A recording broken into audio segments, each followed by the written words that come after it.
Sunshine Network proudly presents University of Miami Hurricanes football. Third-ranked Miami has won 52 games in a row here at the Orange Bowl. Today should be little more than a tune-up for next Saturday's showdown in Tallahassee against top-ranked Florida State. It's the 3-0 Miami Hurricanes against the 3-1 Eagles of Georgia Southern. They're a powerhouse in Division I AA and the pride of Statesboro, Georgia. Hello again, everybody. Eric Reed, along with former Miami Dolphin great Nat Moore. Now, for the Miami Hurricanes, it is always about winning a national championship. And last week, the Hurricanes kept those title aspirations alive. They hurdled their first major obstacle with a huge road win, Nat, at Colorado. Yeah, they went into Boulder, Colorado, and played a top 10 team and really dominated through 3 quarters. And here you see, because they allowed them to get back in the ball game in the last 9 minutes, you see C.J. Richardson making a great play here to save the victory so that Miami could go on undefeated and look forward to this week's game. Big offensive showing last weekend for the Hurricanes. They ring up 35 points, 482 yards of offense. And Frank Costa, the quarterback, there are a couple of touchdowns. Nat Costa appears to be getting better by the week. He's getting better. He's a quarterback that's got a good, strong arm. And, you know, earlier during the year, he struggled a little bit, but here you see a clip where he goes back, he pumps, and then he hits Chris Jones for the touchdown, and he's doing a good job of leading this football team. One of the biggest surprises in college football thus far plays middle linebacker for Miami, true freshman Ray Lewis. Well, Ray Lewis is a kid that someone forgot to tell him he's a freshman. He doesn't know he's a freshman. As we see him running through here, coming through the hole, making a big tackle for a loss on 3rd down. Ray Lewis with 17 tackles in his first start last weekend at Colorado. Let's talk about the visitors, Nat. Georgia Southern comes out of Statesboro, Georgia, and Division I AA. They're ranked 8th in the country this year. Their lone loss came at top-ranked Marshall. But, Nat, like Miami, this Georgia Southern program is steeped in tradition. They've got a lot of tradition. They've won 4 national championships, and they're used to playing for national championships similar to the University of Miami. And under Coach Stower, they've won 1 national championship, and they feel that this is their year to get back to that national championship fight. Tim Stowers, just 35 years old, brings an exciting option offense with him to the Orange Bowl. Nat, get us ready. What do we face today with Georgia Southern's option? It's a very screwy offense. It's called the flex bone, and here you see where they use the quick motion to get in good position, but the number 1 key is the fullback. All option teams, the fullback is the first option. And let's talk defense, because Georgia Southern's scheme is similar to the Hurricanes, and they have a tackle that could probably play here in Alex Mash. Yeah, they've got a great tackle that's got 5.5 sacks, and as we saw in that last clip, he has the tendency of jumping around the center and getting to the quarterback. He must play well for this defense to have a chance against the Hurricanes today. It's warm upstairs, even hotter downstairs, where our colleague Joe Rose is standing by with his pregame report. Eric and Nat, you hit that right on the head. It is a warm one here at the Orange Bowl today. By the way, we're expecting a crowd of around 42,000 for the Georgia Southern University of Miami football game. I talked to Dennis Erickson just a couple of minutes ago. A big concern, they've been watching that Florida State game, possibly a letdown today. They know, of course, they'll be playing each other next week, next Saturday. On the other side of the ball, Georgia Southern comes in. Tim Stowers says, hey, let's go out and have fun, play hard, and let's collect $180,000 for the university. So that's where they're coming from. It should be a fun one to watch today. All right, thanks very much, Joe Rose. It would take a perfect outing for Georgia Southern, but it's their opportunity of a lifetime here at the beautiful Orange Bowl. They'll tangle with Miami next on Sunshine Network. Today's Miami Hurricanes football game is being brought to you by Coors Extra Gold. When you're thirsty for real beer flavor, set your sights on the gold. Coors Extra Gold. No doubt about it, beer is back. By Gatorade Thirst Quencher. Nothing quenches that deep down body thirst better than Gatorade. And by the Olive Garden Italian Restaurant, where all the best of Italy is yours.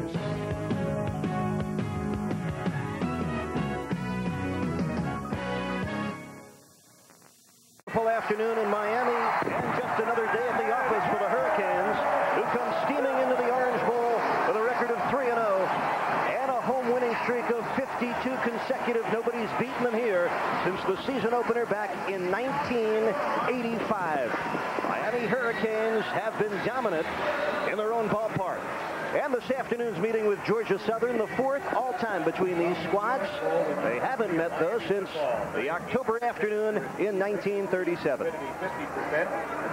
Just a moment ago, the captains met at midfield. Miami won the toss. They deferred and will get the ball to start the second half, but they will kick it away to begin the first.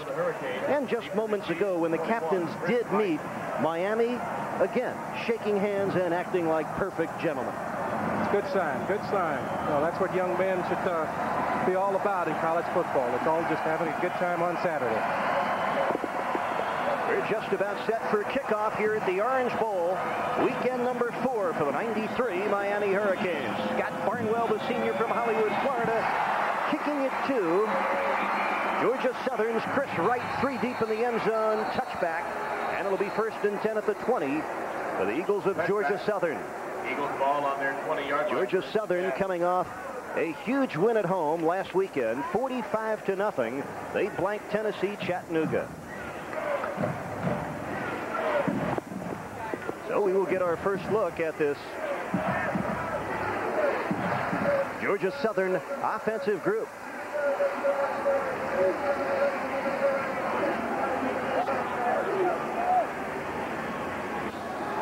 We have a split crew today, the Big East and the Southern Conference. Our referee is Al Hines. I think we're going to get a re-kick here, Eric. They're bringing the kicking team back on. So again, Barnwell will tee it up. Chris Wright will drop back as the solo kick returner. And Barnwell has really been a weapon for Miami. 6 of his last 9 kickoffs have either gone through the end zone or have been a touchback. There's Tim Stowers. Got the head coaching job at Georgia Southern 4 years ago at the age of 31. And like Dennis Erickson, won a national championship in his first year at Georgia Southern. There is Dennis Erickson. He got his first coaching job when he was only 33 years old. Today he looks for his 48th win as the coach of the Hurricanes. He is 47-4. And there is Scott Barnwell, the 5th-year senior out of Hollywood, Florida. Chris Wright, a junior from Valdosta, Georgia. And we're underway again. And again, Wright backing up, this time 7 yards deep into the end zone. So the Georgia transfer, Joe Dupree, and his Georgia Southern option offense take the Orange Bowl turf first. There is Dupree, a junior out of Macon, Georgia. As you can see, throwing the football, not his forte, just 35%, but he is very tricky with the football running that option. Yeah, he's a magician with that option, and he's the guy that really makes that offense go. And, you know, we get a good look at it as they come out and said that Joe Dupree is the guy on the bubble today. Lone setback, the fullback, James Williams, but here's the pitch to Chris Wright. Good block. Gets 9 yards to the 29-yard line. Brought down by Twan Russell, freshman outside linebacker, starting for the injured Corwin Francis today. So a 9-yard pickup on first down. James Williams, the leading ball carrier at fullback. Wright and Fraley both very quick. And Dexter Dawson, 2 touchdowns last week. He's their big play threat. Ayub at left guard has started 41 in a row. Down in the backfield. Nice stop by Rohan Marley, the sophomore outside linebacker. Marley darting in, and they'll lose a few. 2-yard loss will bring up a 3rd down and 3. Rohan Marley last week in the mile-high altitude of Boulder played all 85 snaps on defense. Dwayne Johnson today at right tackle for the injured Warren Sapp. Russell and Lewis, both freshmen, stepping in because of injuries. And Dexter Siegler, one of the best cornerbacks in America, he's already picked off 3 footballs. First 3rd down for Georgia Southern, 3rd and 3. Dupree going to keep it. Good block, first down. Joe Dupree reads his blockers well. Got a great block, picked up 11, and Georgia Southern moves the chains. They're doing a good job. They're showing a formation that usually you see down around the goal line, but they were using a tight end. They came out, instead of going with the 2 wides and the 2 slot backs, they're going tight end and 2 slot backs. And here you see he's coming out on the option, He's got plenty of blockers out front, and there's no one there to take him. As you see, Joe Dupree comes around, and Dexter Dawson out front trying to get a block. Excellent block by Shafton Fraley, number 12. He rolled right over Ray Lewis. Just underway, 1st and 10 for Georgia Southern, their own 38-yard line. Dupree has it, keeps it, and goes down. Darren Cryan stopped him at the line of scrimmage with an assist from Ray Lewis. Joe Dupree is an interesting story. Nat, how about your keys to winning for Georgia Southern? Well, the big thing is that they've got to execute. They've got to stay away from the turnovers. Any team that runs an option usually puts the ball on the ground. And more so than anything else, they've got to come after that University of Miami football team on defense. There's Tim Stowers, longtime assistant to the founding father of football at Georgia Southern, Irk Russell. Dupree going to throw on 2nd and 9. And misses Chris Wright. Covered well by the strong safety, Carl Richardson. Joe Dupree, starting quarterback for Georgia Southern, was named the starter just a few days after the spring game last spring. Beat out 2-year starter Charles Bostic. Here you see one of the wrinkles here, Eric, where he comes out on the option. It's the option pass. But the reason that he has such a low efficiency is because he never gets a chance to set his feet. That's the only thing about being an option quarterback, is that when you're trying to throw the football, you don't really have good fundamentals. Dupree would rather run it than throw it. Has 2 touchdowns throwing, 2 touchdowns rushing. This is 3rd and 9. Plenty of time for Dupree. Nearly picked off. Excellent close by Dexter Siegler. Now you see why he's nicknamed ABC, America's best cornerback. He broke it up, intended for Dexter Dawson. Well, I don't know if he's America's best, but he's one of them. And, you know, there you saw him just set on that out route and did good job. But once the ball is in the air, breaking on the football, and came close to coming up with another pick. Well, Matt, Georgia Southern picks up 1 first down, but they'll punt it here on 4th and 9. Here's Jonathan Harris, the junior from Houston. The Georgia Southern punter, Bill Thatcher, did a good job to just get it away. On 1 bounce, not much room for Jonathan Harris. Stopped at the 24, just shy of the 25-yard line. 38-yard punt, 3-yard return. No score at the Orange Bowl between the Hurricanes and the Eagles of Georgia Southern. Still will lead the Hurricanes on offense. He is the junior quarterback from Philadelphia, completing 55% of his throws so far. 2 touchdowns at Colorado, and he really spread it around well, Nat Moore, through to 9 different receivers in the 35-29 win at Colorado. That's how you keep an offense happy. You know, everybody gets their shot at catching the football and being a part of the win, and that's what he's done a good job. You know, a quarterback that's this young, he's only in his 3rd start as a junior this year, so he's got a lot of work to do, but I tell you what, he's the guy that can lead them to that victory. This team reminds me a lot of the 1986 team, where they've got balanced running with those 2 big backs, as well as a quarterback that can get the ball down the field, and a great offensive line, as you see the offensive line here. Donnell Bennett, who had 124 yards rushing at Colorado last week, gets it on 1st and 10. And Bennett straight ahead to the 30-yard line. Met by Alton Hitson, the safety, and Nick Davis, the strong side linebacker. Alex Mash, the standout, 5.5 sacks already. Middle linebacker Paul Carroll is their leading tackler. And in the secondary, Rob Stockton, very heady player. No question, the linebackers, the strength of Georgia Southern's defense. Pick up a 5 on 1st down. And there is Alex Mash, who goes 6'2", 264 pounds. He's a senior. On 2nd and 5, Larry Jones takes his turn, lost the football. Had the 1st down, lost the football. Georgia Southern has recovered. So the Hurricanes turn it over on their 1st possession. 11:49 to play, 1st quarter. And the folks from Statesboro, Georgia, with something to cheer about. Well, they've got to be happy here. This is an unforced error where Larry Jones come through. They're running an option, or so, as you look at your screen, you'll see Larry Jones where they fake one way and it comes back on the backside, and he just runs through there, and the ball hits on his own hip and comes out. This is an unforced error, and Georgia Southern gets a big break and an opportunity to capitalize on good field position. Darius Dawson, the senior linebacker from Moultrie, Georgia, picked up the fumble. And that's 1st and 10 for Georgia Southern.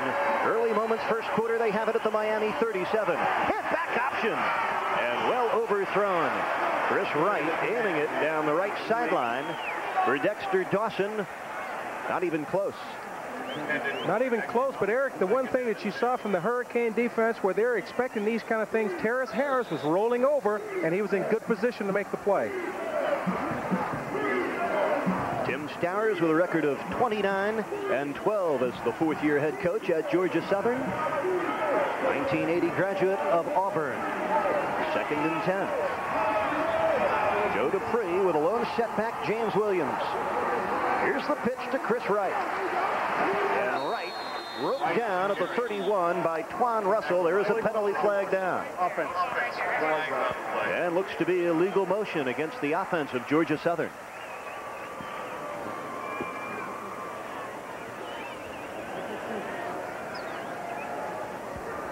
Illegal shift. 2-man in motion. 5-yard penalty. Repeat 2nd down. So now, for the first time in this young football season, Miami fails to score a touchdown on its opening possession. Now, that's something that you don't expect, especially against a Georgia Southern. But, you know, when you have an unforced error, the other team did not stop you. You stopped yourself. And the play we just saw on our screen was an excellent running play. But once again, the young team comes in. They're a little over inches. They got 2 people moving, and they just call back. Took away a big play. One setback, 4 wideouts on 2nd and 15. And this is the fullback, James Williams, straight ahead. Just a couple down inside the 38. Ray Lewis, the middle linebacker. And number 71, Kenny Lopez, the 5th-year senior from Key West, Florida, in on the stop of Williams. Lopez playing hard, playing well for Miami. Didn't begin playing football till his junior year in high school. He's really come on for Miami. Hey, the folks down in Key West got to be real proud of Kenny. He's an excellent football player, and who knows, one day we'll see him in pros. 3rd down 11 for Joe Dupree and his Georgia Southern option offense. Flag down again, and Dupree overshoots his man, Shafton Fraley, running the down and out left corner. And again, illegal motion against Georgia Southern. This is a Georgia Southern team averaging 317 yards of offense a game, 243 of them by the rush. Decline. 4th down. Well, the Canes decline, 4th and 11 for the Eagles with 10:35 left in a scoreless first quarter. But the defense is just doing a great job of taking away the run and forcing them to throw the football, which is something Georgia Southern does not like to do, and they haven't had a lot of success this year, and as long as Miami can do that, they'll be victorious today, I think. Nobody deep for Miami. They may be anticipating a fake. Hometown fellow Bill Thatcher from Statesboro, Georgia, puts his right foot into it, hangs it high. But into the end zone, touchback Hurricanes. 1st and 10 Miami from the 20, scoreless here in the first quarter. Back to the Orange Bowl right after this. Bring it down, bring it down. Create a super conference, pay the players, make them semi-professional. You can never have legitimate prize fights as long as 90% of the fighters work for the same guy. Whoa, tell you what, it's a family show. Monday on Sunshine Network. Ah, the sounds of the season.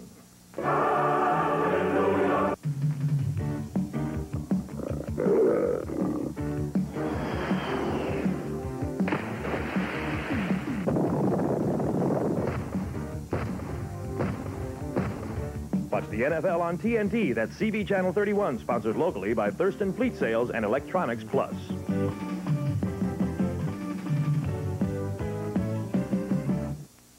At Bob Dance Dodge, we'll do anything to sell you a car.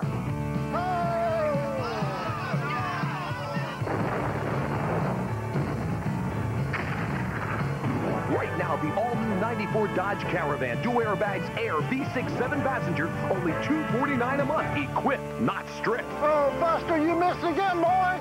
You missed again. Bob Dance Dodge, Highway 1792 Longwood, where everybody rides. The field with Florida's baseball team, and get an inside look every week from the pros and coaches on the Florida Marlins Weekly. Sunday nights at 6 on Sunshine Network. Now, part of the fun of Miami Hurricanes football, the tailgating parties outside before the game. You stop off at one, Nat?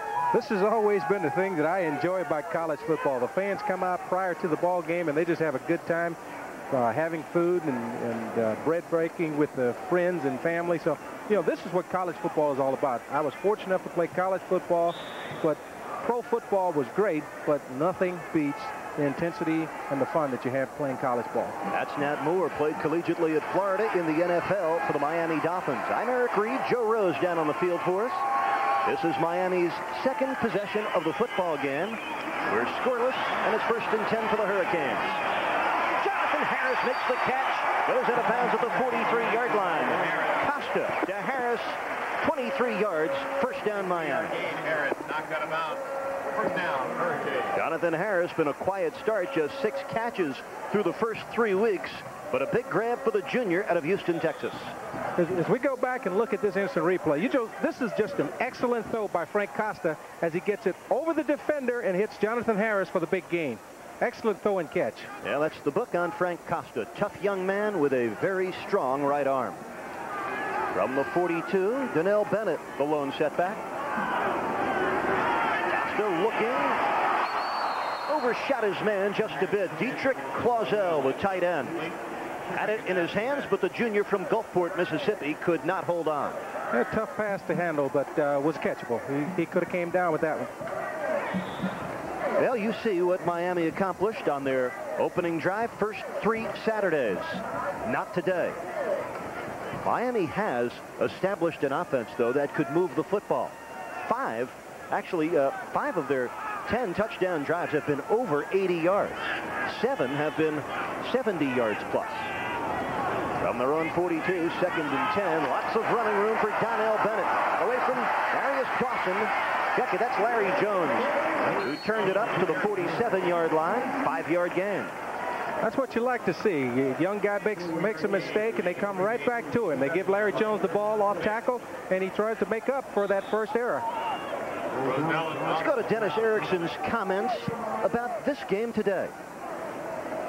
Georgia Southern is a grade 1 AA team. They won a national championship a number of years. They've got great athletes, and we're going to have to be prepared. We can't look ahead to Florida State. We've got to concentrate and really focus on Georgia Southern. From the 47-yard line, 3rd down and 6 for Frank Costa. 5 receivers out, and he finds one of them, Jonathan Harris, for the 1st down. Harris, down the sideline he goes. Great bit of running for Jonathan Harris, advancing it to the Georgia Southern 30-yard line. 23-yard pickup. Here in the first quarter, it's been the Costa and Harris show. Good, tough running by this 165-pound junior. He does a great job of getting open, catching the football, and then bellying back, breaking tackles. Usually as a coach, you say you don't want to see your receiver do this, but you know he's trying to get the big play, and here you see breaks 1, breaks 2, breaks 3 tackles, and then he's off and down the sideline. Great running by Jonathan Harris. Talk about spreading out the defense. 5 receivers on that last pattern. Costa shot it too high for Chris Jones. Covered well by the free safety, Alton Hitson.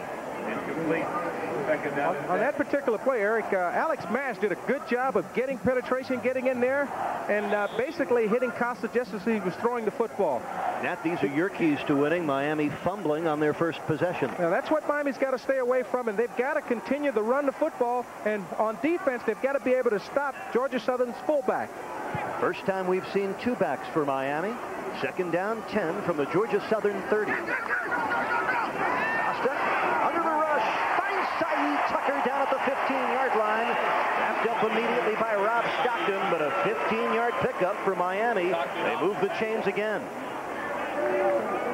Costas is doing a good job of staying in the pocket. He took a big shot just then as he released the football, but was able to stay in there and get the ball downfield to Cy Tucker.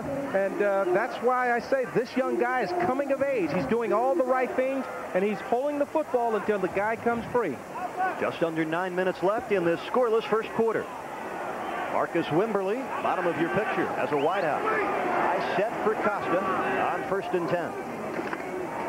This is Donnell Bennett.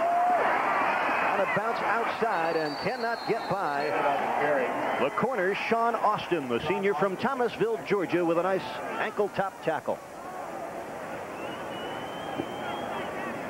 That's a loss of 2.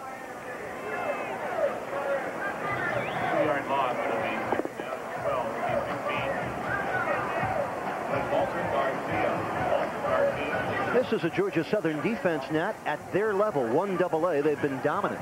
Well, we're very fortunate here. Even though we've got 1A and AA, you've got two teams that are very quality teams at their particular division. House down 2nd and 12. A little high for Jonathan Harris. Through his hands. Incomplete. A moment ago, we saw A.C. Tellison come off. And he is being tended to at the Miami sideline. Here you see Custis dropping back, trying to get the ball to Jonathan Harris again. But, you know, in talking with Coach Starr yesterday, the one thing that he said that they were a mirror of the Hurricane football team. And there you see them coming up, putting a hat on Miami's receivers. They will hit you. There's Tellison, the wide receiver for Miami, getting his left ankle retaped.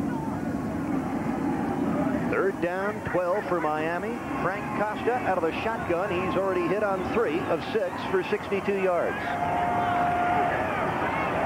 Over the middle for Jamie German. He juggles and drops it.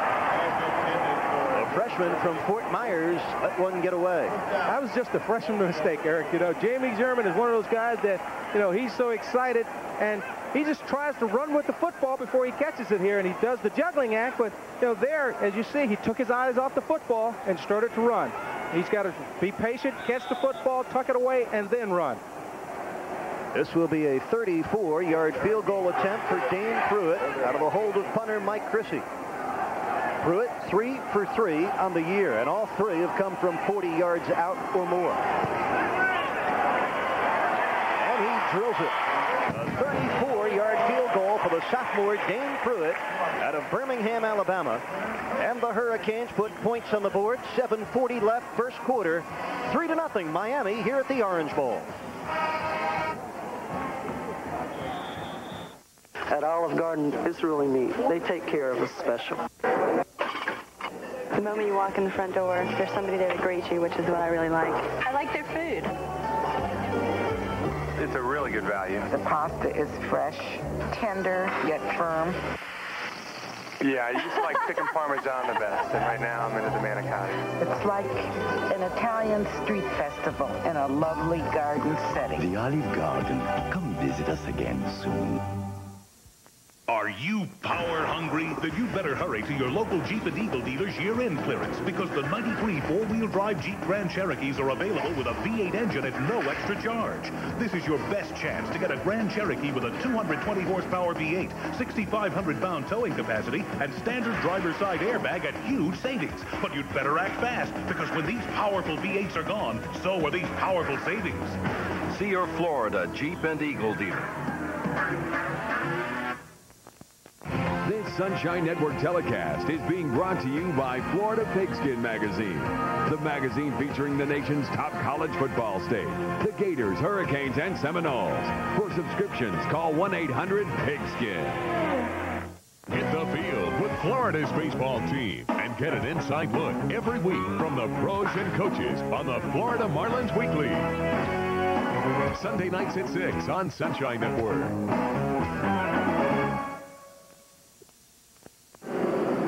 33-yard field goal for Dane Pruitt has the Hurricanes on the scoreboard with 7:40 left first quarter. With Nat Moore, Eric Reed, delighted to be with you, our Sunshine Network crew, on a very warm and pretty afternoon at the Orange Bowl here in Miami. Slight breeze coming in the open end. There's Chris Wright, solo kick returner, waiting the boot from Scott Barnwell.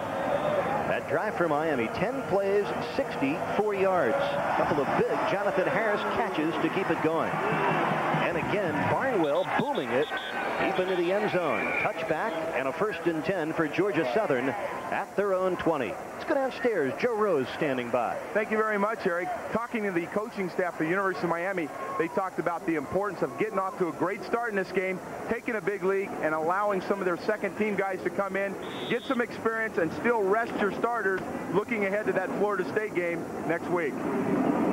Thanks, Joe. One player, Dennis Erickson, will probably rest. The remainder of this day is fine wide receiver out of Bay City, Texas, A.C. Tellison. Sprained left ankle, doubtful to return. On first down, Dupree on the pitch to Chris Wright. He can't rip away from Rohan Marley or Terrace Harris.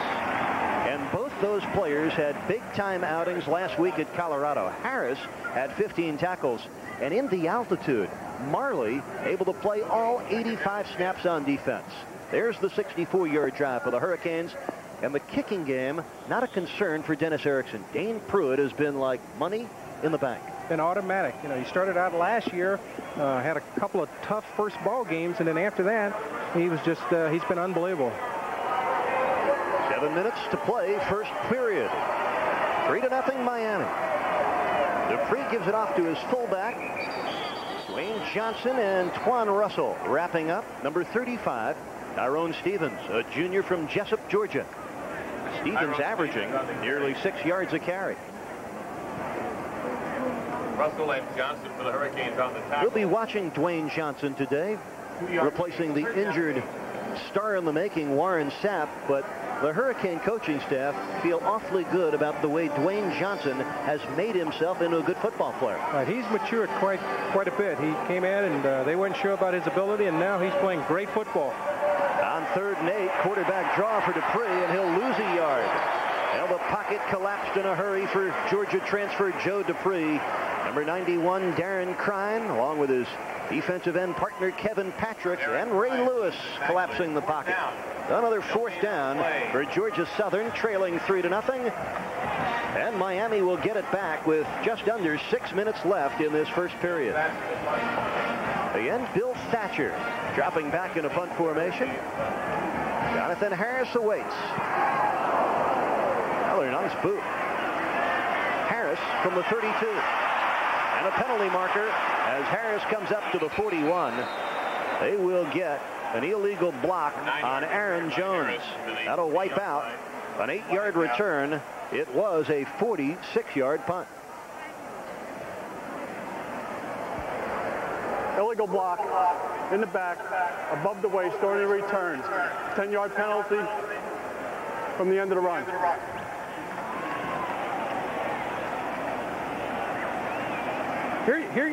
Here you see Aaron Jones.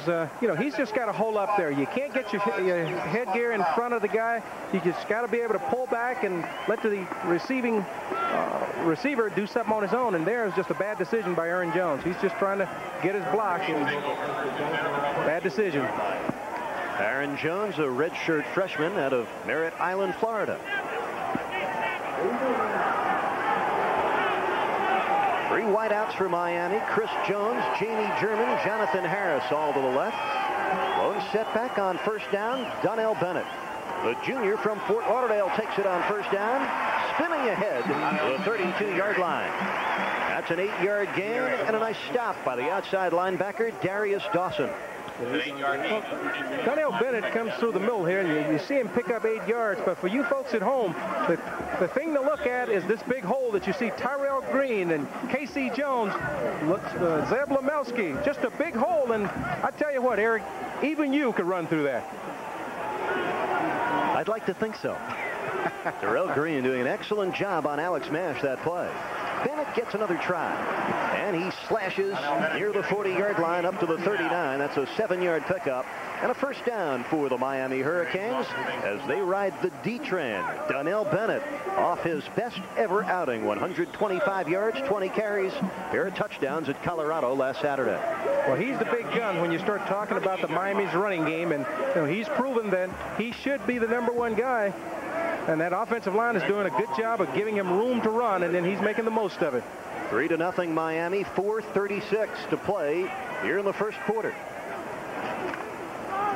End around to Chris Jones. A good block from Cy Tucker. And Jones finally swung down at the 45-yard line. Number 42, Nick Davis, the outside linebacker, part of the defense that stopped Jones, just a pickup of 5. Georgia Southern defenders did a good job of staying at home, not being fooled by the flow, and we're in good shape for the reverse here. As you see everybody flowing back to the football, and Davis forcing him to turn it up and in on the tackle. Good job by Georgia Southern of staying at home and playing controlled defense. Nice backside pursuit for the senior from Griffin, Georgia, number 42, Nick Davis. 2nd down and 5 for the Hurricanes. This is Larry Jones. The junior from Gainesville in the Georgia Southern territory and inside the 45 to the 44-yard line. Number 48, Dominic Turner, riding the back of Larry Jones, but a big pickup, 12 yards, another Miami first down. Another big run, and once again, that offensive line just doing a great job. You got a trap block by Terrell Green, and no one touches Larry Jones until he's into the secondary, and this is how you have a great running game. You got to give that offensive line a lot of credit. Larry Jones averaging over 7 yards a carry, had 91 yards in the opener at Boston College on 8 carries. But very quiet since. On first down, Costa goes down. There's the first sack this afternoon for the senior from Thomasville, Georgia, Alex Mash. He now has 6.5 sacks on the year. Well, Alex Mash is one of those guys that never quits. He was blocked pretty good by Terrell Green, and he just kept moving his feet, moving his hands, fighting and fighting. And here you see Green is doing a good job, and he just stays after him. He's able to get Costa as he steps up in the pocket. Also 5, we talked to Tim Stowers yesterday. He said the number one thing about Mash, his quickness. Yeah, he is extremely quick as well as strong, and that's just good determination by the defensive lineman. Second down, 15. That one in and out of the hands of Marcus Wimberly, the redshirt freshman from Memphis, Tennessee, covered closely by Darius Dawson. We do have penalty markers down in the Georgia Southern secondary. Illegal participation on a defense, 15-yard penalty, previous spots. Boy, is that costly for Georgia Southern. Would have been a 3rd and 15 for Miami. And that is a real big penalty. Illegal participation, 12 men on the field on a defense, 15-yard penalty, first down. I don't see the 12th man, but you know, that's a very costly penalty, as you said, Eric, because you've got them backed up, you've got 3rd and 15, and now you give them first down, and with an offense this good, you can't afford to help them out. So the Hurricanes pick up their 5th first down with some help. 2.5 left in the first quarter, 3-0 Miami. Costa, plenty of time, and now it runs out on him in a hurry. Sacked back at the 39-yard line. That's a 5-yard loss. You know, the last time we did a Miami game here on Sunshine Network, it was against Virginia Tech here at the Orange Bowl. Costa was sacked 4 times. This was the 2nd sack for the Georgia Southern defense already. Right, here you see him take a quick 3-step drop. He doesn't get real deep, and he pumps, and then he pulls back. You know, Chris Jones was open, but that's more of a coverage sack. Looked like Edward Thomas, the right side defensive end, rolled in the Costa for the sack. 2nd down and 15. This is Bennett weaving for big yards. Donnell Bennett with a stiff arm has the first down. Run out of bounds at the Georgia Southern 22. That's a 17-yard rumble for Donnell Bennett. That just goes to show you what type of offense the Hurricanes have this year, is that they no longer have to live and die on the arms of the quarterback. They've got good, solid blocking up front, and they've got running backs that once they get an open field, they know what to do with the football. They're going north and south, not east and west. Well, the D-Train honored last week by the Big East Conference and having a similar first quarter. 3-0 Miami, minute 39 left in the opening period. 1st and 10 at the Georgia Southern 23. And Costa wants it all. In and out of the hands of Jonathan Harris. And right between the safeties, Stockton, number 14, and Hitson, number 15. I tell you, Frank was very lucky on that play there because he threw right into the tooth of the coverage. They were in a zone defense there. And, you know, Jonathan Harris almost comes down with the catch, but, you know, that's a tough pass to fit in there. And right there, if you see, Jonathan Harris almost gets his head taken off. This football team from Georgia Southern, as I said earlier, they will hit you, and they're a good football team, good hard-hitting, aggressive team. Pretty good coverage. You can see Costa has confidence in his strong right arm, tried to zip it right between 2. On 2nd and 10, the delay to Jones. He gets wrapped up at the 19-yard line. Pickup of 4. And that'll bring up 3rd and about 6 for Miami. Hurricane passing game bogging down just a bit. Their last 5 attempts, 3 incompletions, 2 sacks. Well, I think they're just trying to mix it up because the running game is going well, but, you know, you still want to continue to work on your passing game, and that's what they're trying to do. And the thing that Georgia Southern is doing, they're playing a zone defense and taking away some of those passing lanes so that Costa is having to eat the ball on a couple occasions. Frank Costa has it 3rd and 6 from the Georgia Southern 18. Under a minute left, first quarter. Here at the Orange Bowl, it's 3-0 Miami. Markers down. Donnell Bennett smacking the helmets. Goes to the 16-yard line. Short gain will be shy of the first down, but it looked like Georgia Southern jumped off sides. Good cadence by Frank Costa to pull him offside and had a free play there, and Donnell was running hard. Offside. Defense. Repeat 3rd down. But you're talking about a team that swarms the ball carrier, and you had everybody coming up, and you just weren't able to get enough for a first down, but they get another play. Offside. Defense, a 5-yard penalty. Here you see a good job of Frank with the cadence of drawing them off, changing the snap count a little bit there so that they can't key in and get off on the ball. Looked like it was Walter Flowers, a freshman from Savannah, Georgia, that jumped off sides. 3rd penalty of the first quarter against the Eagles of Georgia Southern. 3rd down, a yard for Miami. Inside the Eagles 15. Bennett has the first down. Donnell Bennett down to the 11. Brought down by number 48, Dominic Turner, but the Hurricanes should have enough to move the chains again.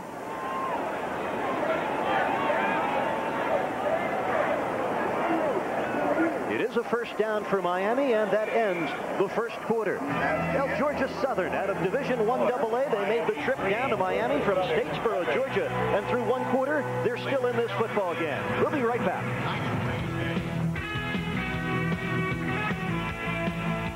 The Orange Bowl here in Miami. Well, the best scene's the one that take place down on the field. Miami Hurricanes have won 52 in a row here at the Orange Bowl. Let's go downstairs, see what Joe Rose has for us. Thank you very much, Eric. Georgia Southern defense doing exactly what they had planned. Rush 3 and 4 men and force them to beat you with the run. They don't want to give up the big play with the pass offense today. Say the Hurricanes, if you're going to beat us, 80-yard drives on the ground, we'll give them to you all day. We don't believe that you have the patience or the ability. Back up to you guys. 122 yards of offense for Miami through one quarter. 25 yards for Georgia Southern. Hurricanes starting tough with their defense in the first quarter. They have given up very, very little.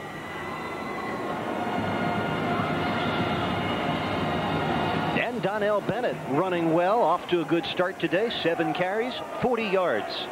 Bennett and Larry Jones in the backfield for Frank Costa. This is the 11th play of a drive that began back at the Miami 24. First play of the second quarter, and a 1st and 10 at the Georgia Southern 11. Nice cutback for Bennett, and he gets to the 5-yard line. Donnell Bennett finally stopped. The cornerback, Sean Austin, but he had some help. Takes more than one man to bring number 33 down. He's a very tough, hard runner that usually keeps his legs pumping, and he'll get that extra 2 or 3 yards if you don't get a swarming, game tackling type of team against him. You know, Bennett's 123 yards last week, almost a rarity. First time in about 2 years that a Hurricane back has gone over 100 yards. Should not be a rarity much longer because the Hurricanes are loaded at running back this year. 2nd down and 4. Bennett into the end zone, touchdown Miami. 13th career touchdown for Donnell Bennett.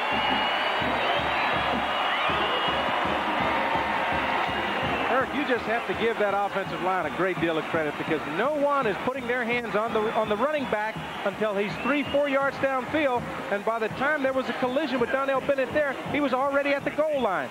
Good execution up front by that great offensive line that for so many games or so many years have been marred that they were not a good run blocking football team. They're proving everybody wrong here today. Dane Pruitt out of the hold of Mike Chrissy. And he nails another point after touchdown for Miami. Well, first minute, second quarter, Miami tacks their first touchdown on the board. And it's the Hurricanes leading Georgia Southern by 10.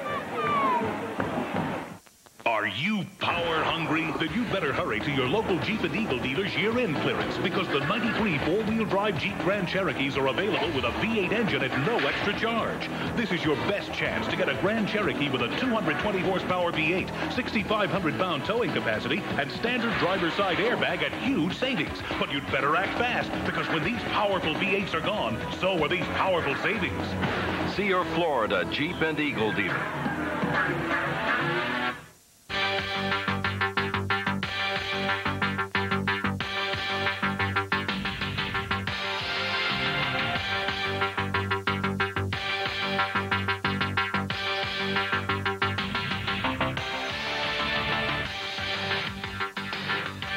Miami Hurricane football. Live the tradition and celebrate the 1983 National Championship this Saturday as the Hurricanes take on the Temple Owls. Get on the fast track with the best in racing. NASCAR, Indy, NHRA, World Grand Prix, EMA Superbike, Motocross, USAC, Winston Cup, SCCA, Modified, World of Outlaws, Formula One, highlight, preview, and review shows.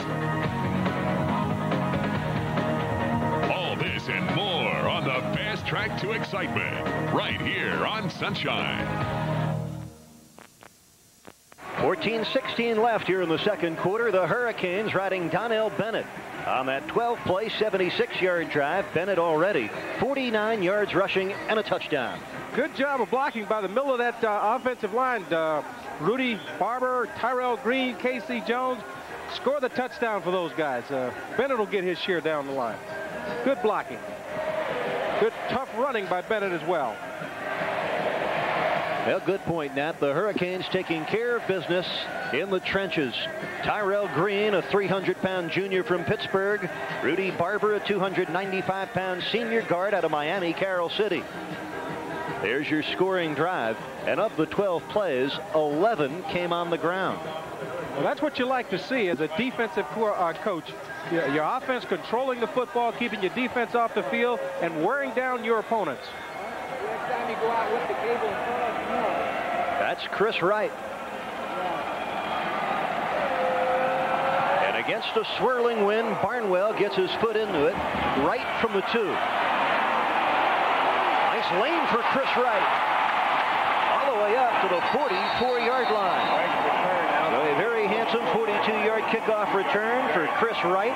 Finally roped down by Earl Little, the freshman safety from North Miami. This is where Georgia Southern could really help themselves. You know, in football, there's 3 teams. It's the offense, the defense, and the special team. And here you see them doing a good job on a kickoff return to get good field position to give their team a chance to go down and score. We get another look at Joe Dupree, who transferred from Georgia after his freshman year. The quarterback pitches to Chris Wright. Wright turned the corner and got 3 up to the 47-yard line. All White and Carl Richardson running out Chris Wright, who had his best game as a Georgia Southern player last week against Tennessee Chattanooga. 79 yards, 7 carries, including a 28-yard touchdown run. This is a kid that's got a lot of quickness, and here you see him pitching the ball to Shafton and Shafton Fraley, and he's outside with a lot of blocking in front. But one thing about that Miami defense, they pursue and they go to the football. 10-0 Miami, minute into the second quarter. Second down and 6. Georgia Southern at their own 48. And Dupree fumbled the snap from center. Ellen Pyle, see who has it. By the way, interesting story about the Georgia Southern center. Robert Moore, the freshman. Miami has recovered. Juan Russell recovers the football. Franklin Stevens is the Georgia Southern center today. He's a junior from Keysville, Georgia. And today, his first ever start at center. He is normally their all-conference right guard. I talked to the offensive line coach a little bit before the ball game, and they've been working all week because they're not sure when they're going to get Shafton back. And they wanted to work this unit some and just see what he could do at the center position, and he got his first start. So both teams have fumbled and lost their fumble. Hurricanes get it back, leading 10-0. And excellent working position from the Georgia Southern 48. Derek Harris, the up back. The slot back. James Stewart gets it. Loads a running room.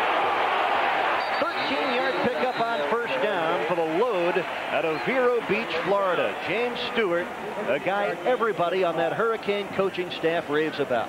Well, Coach Dennis Erickson, every time you talk to him about James, you see his face light up and he starts to smile because he feels this is the back that could be their back of the future. The guy that not only has speed and quickness, but has a lot of power to go along with it. James Stewart like a sledgehammer that can motor. 9 first downs for Miami, just 1 for Georgia Southern. At the Eagle 35. This is Stewart coming right. Oh, what a collision. James Stewart running right over number 11, Danny Britt. Again, close to 10 yards on the pickup, and you see the sledgehammer with wheels, James Stewart. That's where Danny Britton have to say, did anybody get the number of that truck that just hit him? The thing that they like about James Stewart as you see him coming around the corner is that he doesn't shy away from the contact. He just drops his helmet and runs over folks and tries to pick up the extra yardage. What a weapon James Stewart is. Danny Britt, the junior from Baconton, Georgia, probably still seeing some stars. 2nd down 1. Stewart again has the first down and gets inside the Georgia Southern 20-yard line.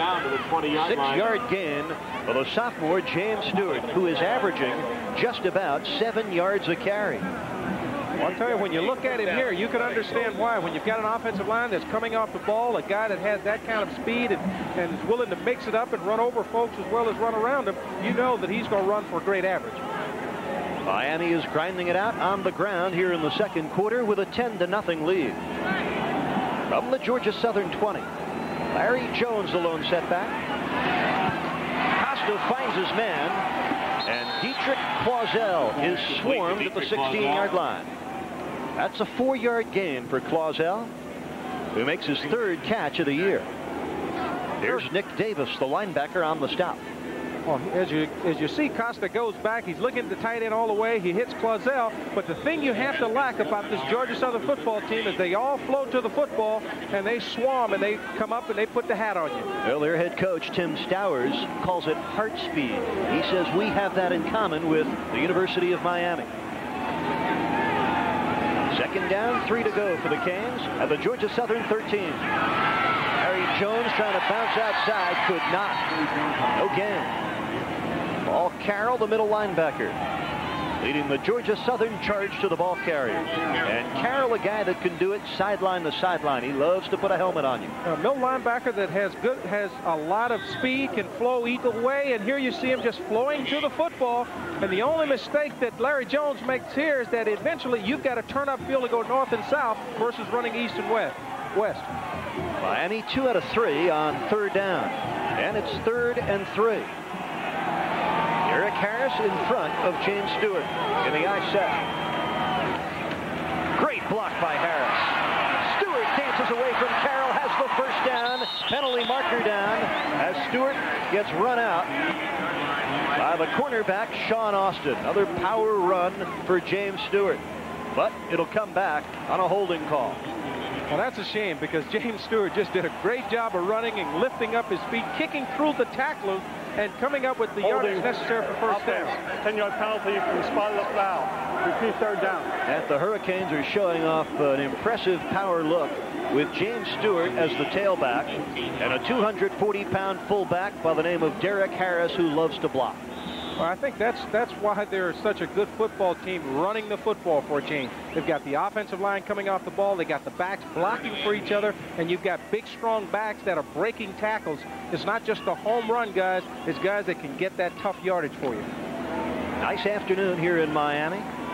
Temperature around 85 degrees. A nice breeze blowing into the face of Frank Costa on 3rd and 8. Aaron snap, but a timeout was called by Miami. So we'll step aside for just a moment. 10:35 left in the first half. The 3rd-ranked Hurricanes leading by 10. The The inside story starts here. From the greats of the game to current controversies, nobody covers the big stories in the big leagues like Ed Randall's Talking Baseball. Get the inside story on Sunshine. The way to not win in tennis is to think too much about your opponent. Because in tennis, you don't just play the opponent. You've got to play the ball. It's how you play the ball that determines whether your shot is in or out, whether the point is won or lost. Play the ball better than your opponent, and you'll play winning tennis. Now, you can play the ball and win with this double offer from Tennis Magazine. You'll receive a free half-hour video by Tennis Magazine instruction editor Vic Braden, plus a full year, 12 issues of Tennis Magazine. Call this number now and change the way you play tennis. What a combination. The How to Play Winning Tennis with Vic Braden video, plus the magazine that brings more instruction to more tennis players than any other. Call 800-652-2112 for a full year of Tennis Magazine, plus this free video, just $13.77. Call 800-652-2112 now.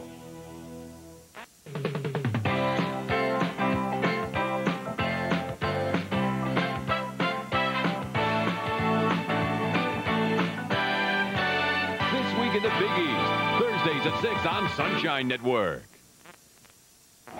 With Joe Rose and Nat Moore, Eric Reed welcoming you back to the Orange Bowl here in Miami, where the third-ranked Hurricanes lead Georgia Southern of Division 1AA 10-0. Beautiful shot, Magic City of Miami in the background of the Orange Bowl. 10.5 minutes remaining here in the second quarter. And we want to remind you not to miss this week's edition of Miami Dolphins Monday Night Magazine with your host, Paul Kennedy. And tomorrow on Sunshine Network, it's the Mets and the Marlins as Major League Baseball wraps up here on Sunshine Network, the pregame at 1 o'clock.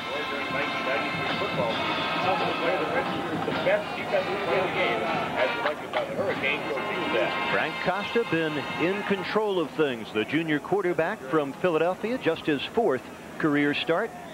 And he's had it easy today, handing it off and admiring the work of that front five and the running backs. Makes it a little bit easier sitting back in the pocket when the other team have to worry about you running the football. Tim Stowers trying to find a solution. 3rd down and 8 at the Georgia Southern 18. Costa from the gun.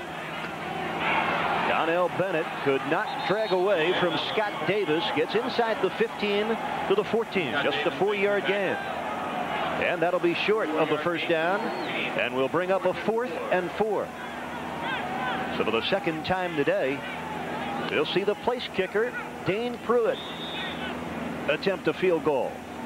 Hit in the first quarter from 33 yards. This one from 32. Pruitt, a perfect 4 for 4 on the year. And make it a handful for Dane Pruitt. He's hit all 5 of his field goals here in his sophomore season. 9:52 to play, second quarter, 13-0 in favor of Miami.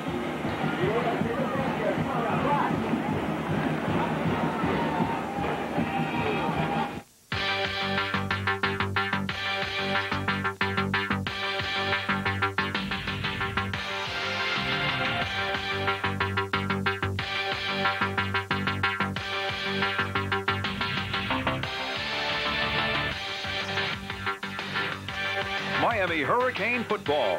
Live the tradition and celebrate the 1983 National Championship this Saturday as the Hurricanes take on the Temple Owls. The 15th annual Electric Island Run, benefiting the Diabetes Research Institute at the University of Miami School of Medicine, kicks off Sunday morning, October 10th at 7:30. This energized event includes a 15K run, a 5K run, and a wheelchair division. Registration fee is $15 in advance and $20 the day of the race. The Electric Island Run. For more information, call the DRI Foundation at 305-477-3437.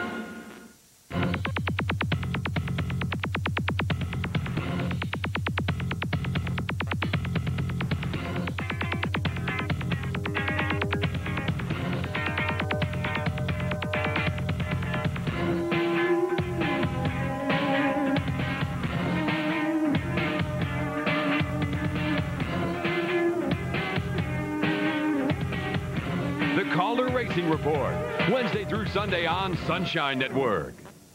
Back here in Miami, the Hurricanes, off the fumble recovery by Twan Russell, tack on another Dane Pruitt field goal, and it's now a 13-0 lead over the visitors from Statesboro, Georgia.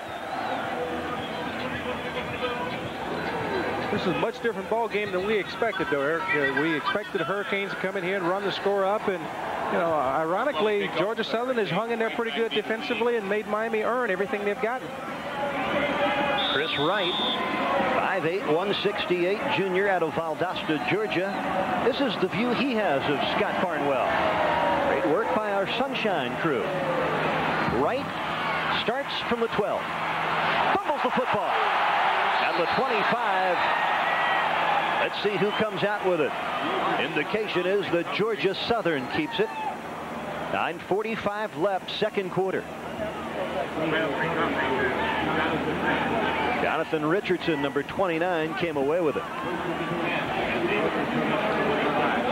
Here you see Wright on your screen trying to turn it up, and Malcolm Pearson comes in and strips him of the football, but Georgia Southern was able to get on the football and retain possession. The first down for the Eagles at their own 25. The flip back to Shafton Fraley, and he gets across the 30 up near the 34-yard line. Nearly a 9-yard pickup for Shafton Fraley, a junior out of Milledgeville, Georgia. And Fraley is explosive as well. You see the numbers at 68 yards, just 4 carries against Tennessee Chattanooga last Saturday. This kid's got a lot of speed, and when you get him outside, he can really turn on the afterburners. But you know, the difference is today he's running against guys with the University of Miami that has just as much speed. On 2nd and 1, the fullback James Williams straight ahead picks up the first down. He gets to the 39-yard line.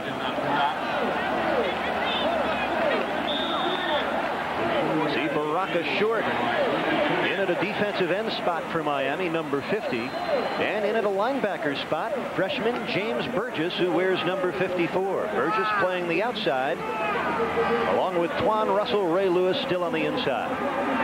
1st and 10 for Georgia Southern. This is Chris Wright. James Burgess from behind, roping down Wright. But not before Chris Wright picks up 9. James Burgess shows you he can cover some ground, the first-year player out of Homestead, Florida. Well, they've got 2 great freshman linebackers here, and you'll see James Burgess on your screen. As the ball is pitched, he's just running to the football and just sort of hog ties Wright here and pulls him down after an 8-yard gain.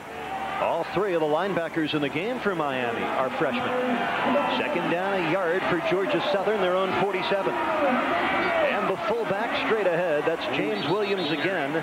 And Georgia Southern hammers its way to another first down inside of Hurricane territory with 8:28 remaining in the first half. Well, Eric, if you notice what they're doing now, they're starting to give the ball to the fullback a little bit more to keep that middle linebacker at home. And if that linebacker runs out of there, the fullback has a chance of popping it up the middle. Wide receiver at the top of your screen, Dexter Dawson, a sophomore, a big playmaker, in quiet thus far. On 1st and 10, this is Darren Willis. Nice catch, nice run with it. Picked up nearly 10 to the Miami 41, where Paul White put an end to it. That's a familiar combination. Darren Willis and Joe Dupree went to high school together in Macon, Georgia. Willis is a transfer from East Carolina. Well, Willis is the guy that came into this year as the big play receiver, but Dexter Dawson is a guy that had the big game against Tennessee Chattanooga, and they're still expecting big things from Willis. There's a penalty marker down for Miami. That's Darius McCallum, a redshirt freshman out of Gainesville. Offside. He's a defensive back. Defense. 5-yard penalty. Repeat first down. They'll be offsides on Miami. They'll repeat first down. Georgia Southern accepts the penalty. Kevin Patrick, the man that moved, number 86, a right side defensive end from Palm Springs, Florida. Here you see Joe Dupree as he goes back and Earlier we saw a clip where they were showing that quick screen again, and that's what they've got to do. Mix up the plays and find ways to get the ball to those outside speedy guys to take away some of that pursuit of the Hurricanes. Again, movement on both sides of the line of scrimmage. Finger pointing each ways on 1st down and 5. And the preliminary indication indicates it's against Miami. Hurricanes leading it if you're just joining in, 13-0. Offside defense. 1st down. Couple of field goals for Dane Pruitt. A 5-yard touchdown run for Donnell Bennett. And that time it was Kenny Lopez, number 71, getting the false start.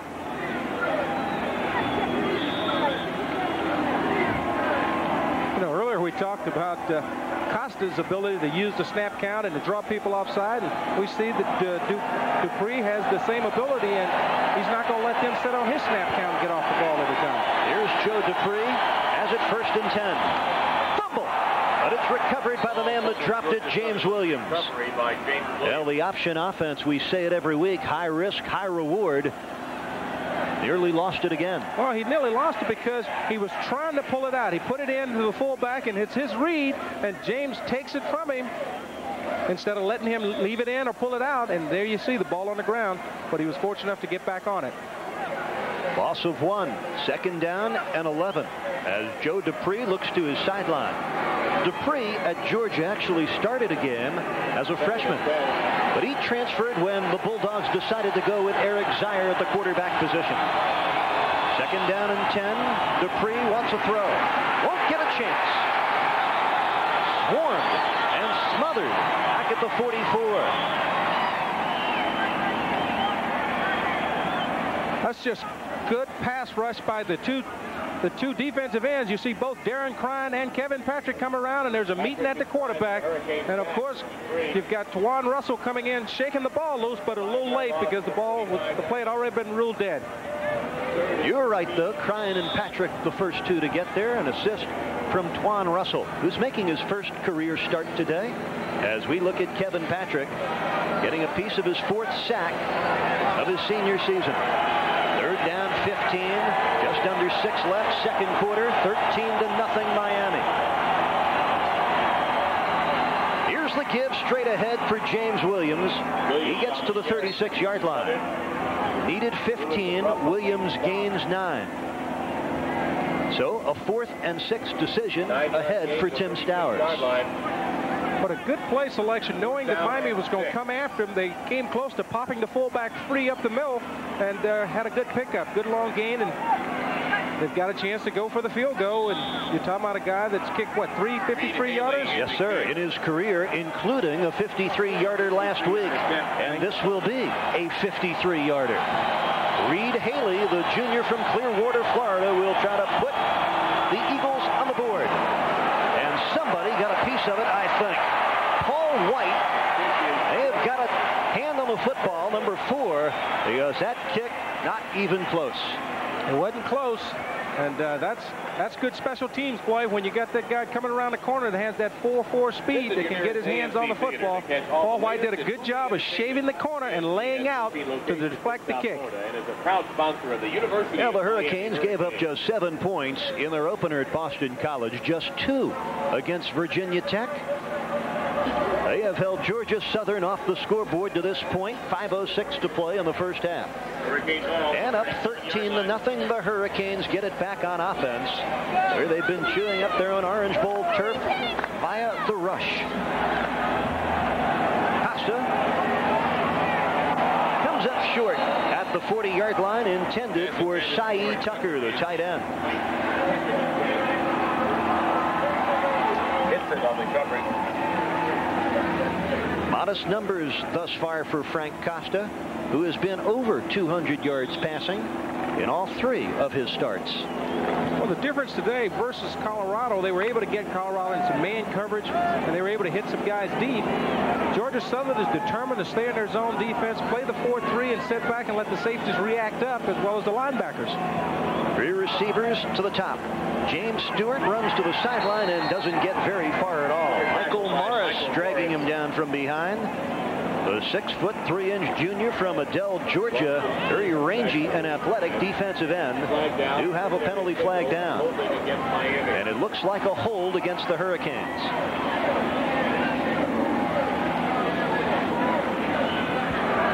Holding, offense, decline, 3rd down. Penalty against Miami is declined. Georgia Southern declines the penalty, and that'll bring up a 3rd down and 11 for Miami. Here you see the speed of Michael Morris, the defensive right end, as he runs down James Stewart from the backside, being unblocked. Well, let's see what Dennis Erickson calls here. Stewart, the lone back. 3rd down and 11.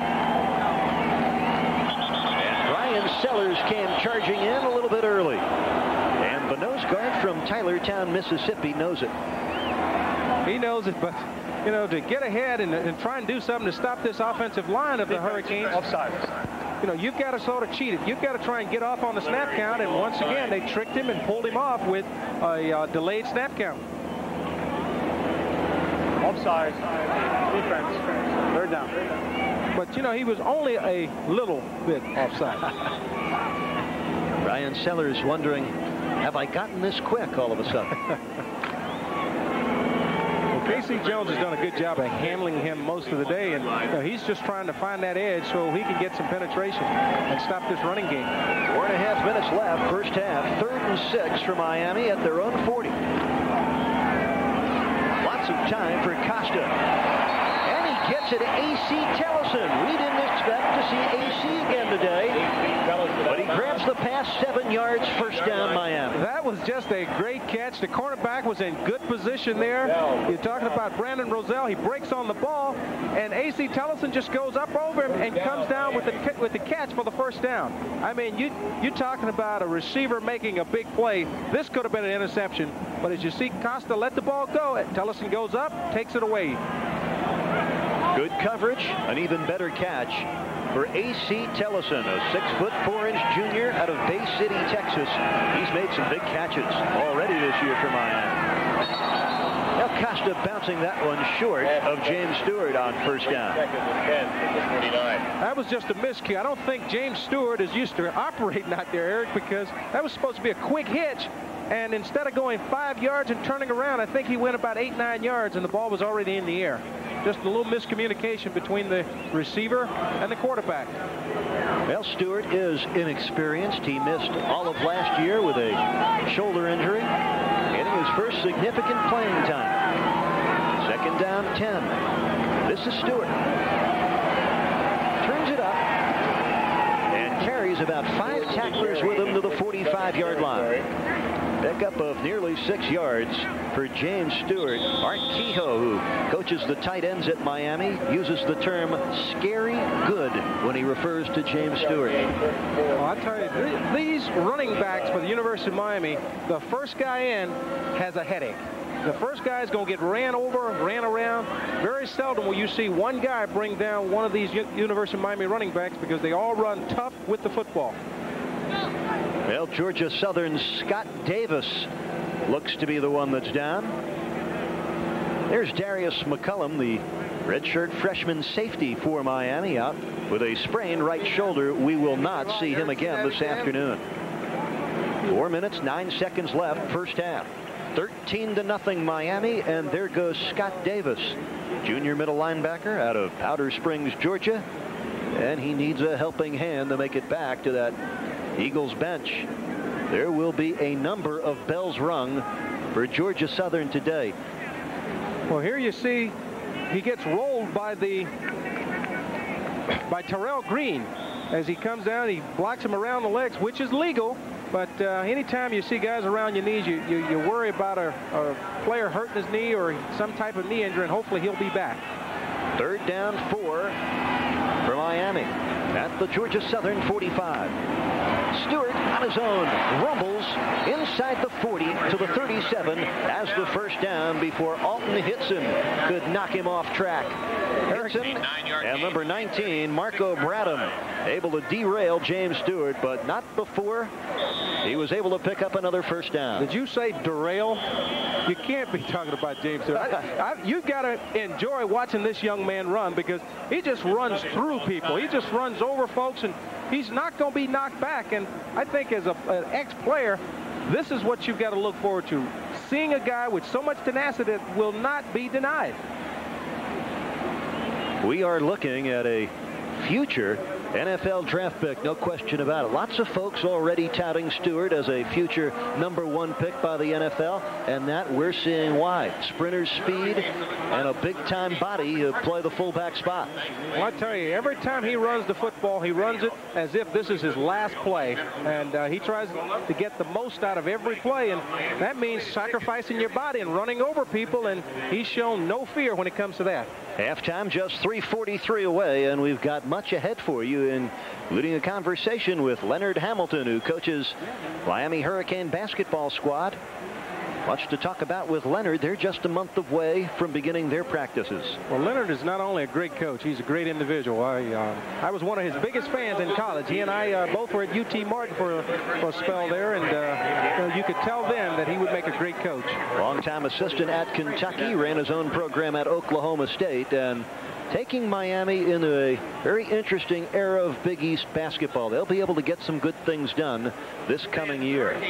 And has done an unbelievable job here at home as far as being able to compete and having a winning record at home in the Big East. You're right. They went 7-2 at Miami Arena in Big East play last year. Well, Dennis Erickson, he wasn't displeased to have this game on the schedule the week before Florida State, giving Dennis a chance to rest some of his injured people, including defensive starters Warren Sapp, Corwin Francis, and Robert Bass. Also sitting this one out, tailback Danielle Ferguson. Well, this is the next best thing to having a bye week, as long as you don't get one of your key players hurt in the process.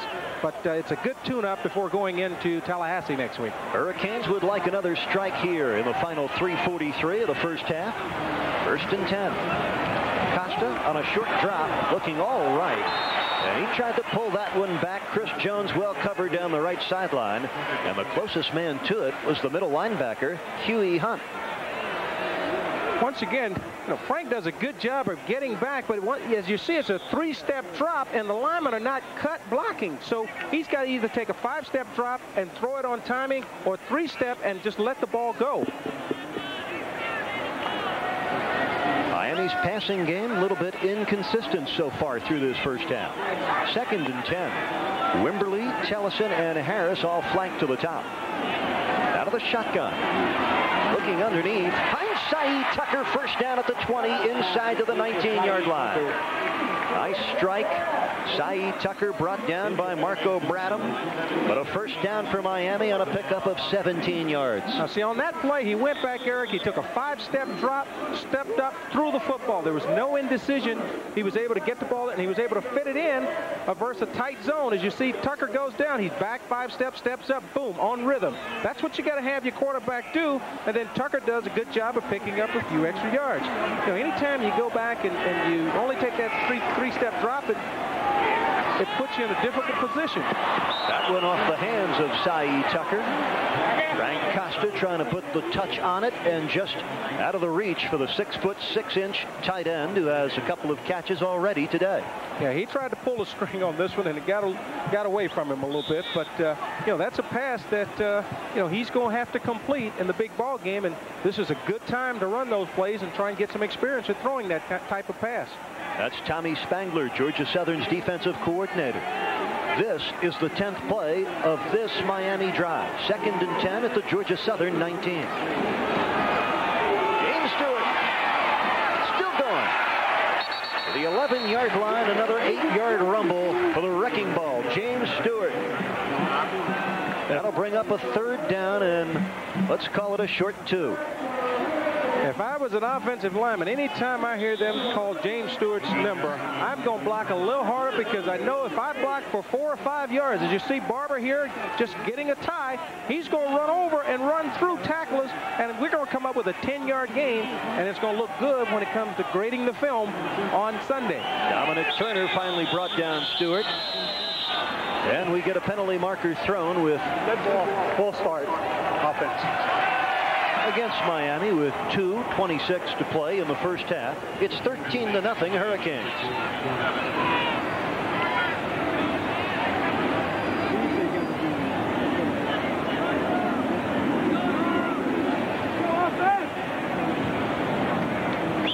That'll make it 3rd down and 8.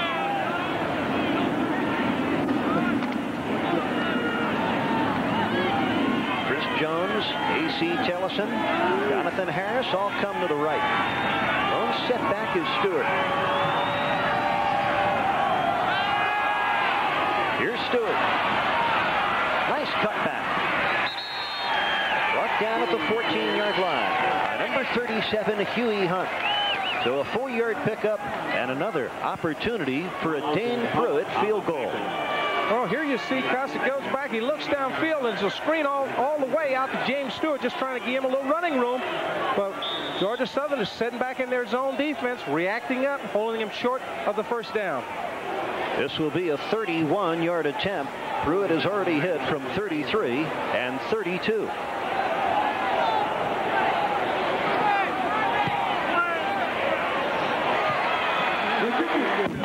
Dane Pruitt has the hat trick here in the first half. 3 field goals for Pruitt. And it's now a 16-0 lead for Miami.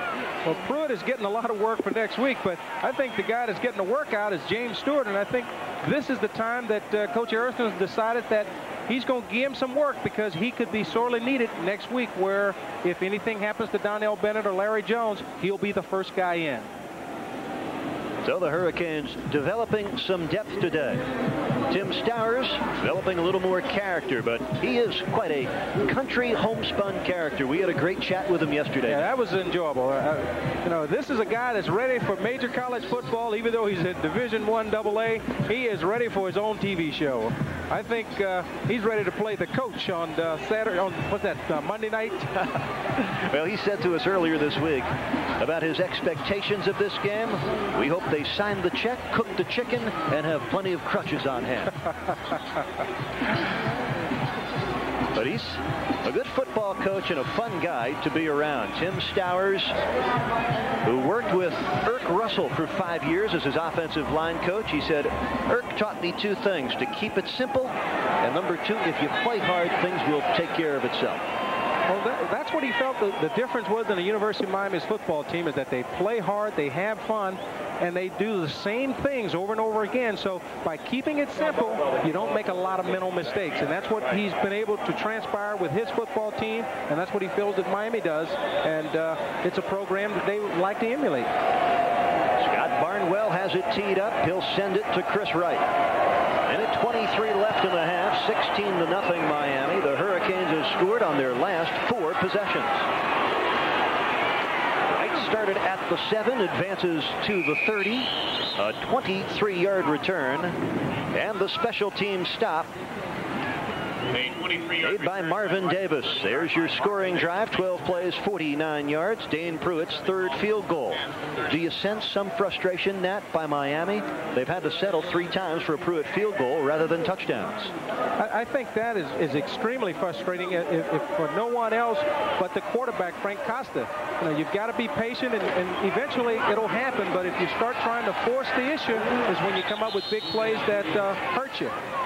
Joe Dupree on the keep, brought down by Baraka Short, getting some playing time this afternoon. The defensive end out of Opelika, Florida, had a great career at Norland High School. And Dupree calls timeout with just under a minute left here in the second quarter. I talked with Tommy Tuberville before the ball game, and their key to beating this football team and handling them pretty well was to stop the fullback, to force Dupree to pull it out and complete the option, because they felt if he went through that second option and had to pitch the ball, they could get some turnovers. And as you see, they've taken away the fullback most of the day, and they've been successful. If the fullback starts to rumble, then you're talking about Georgia Southern able to execute their offense totally, and it will put Miami in a position where now they've got to stay home and play their own position.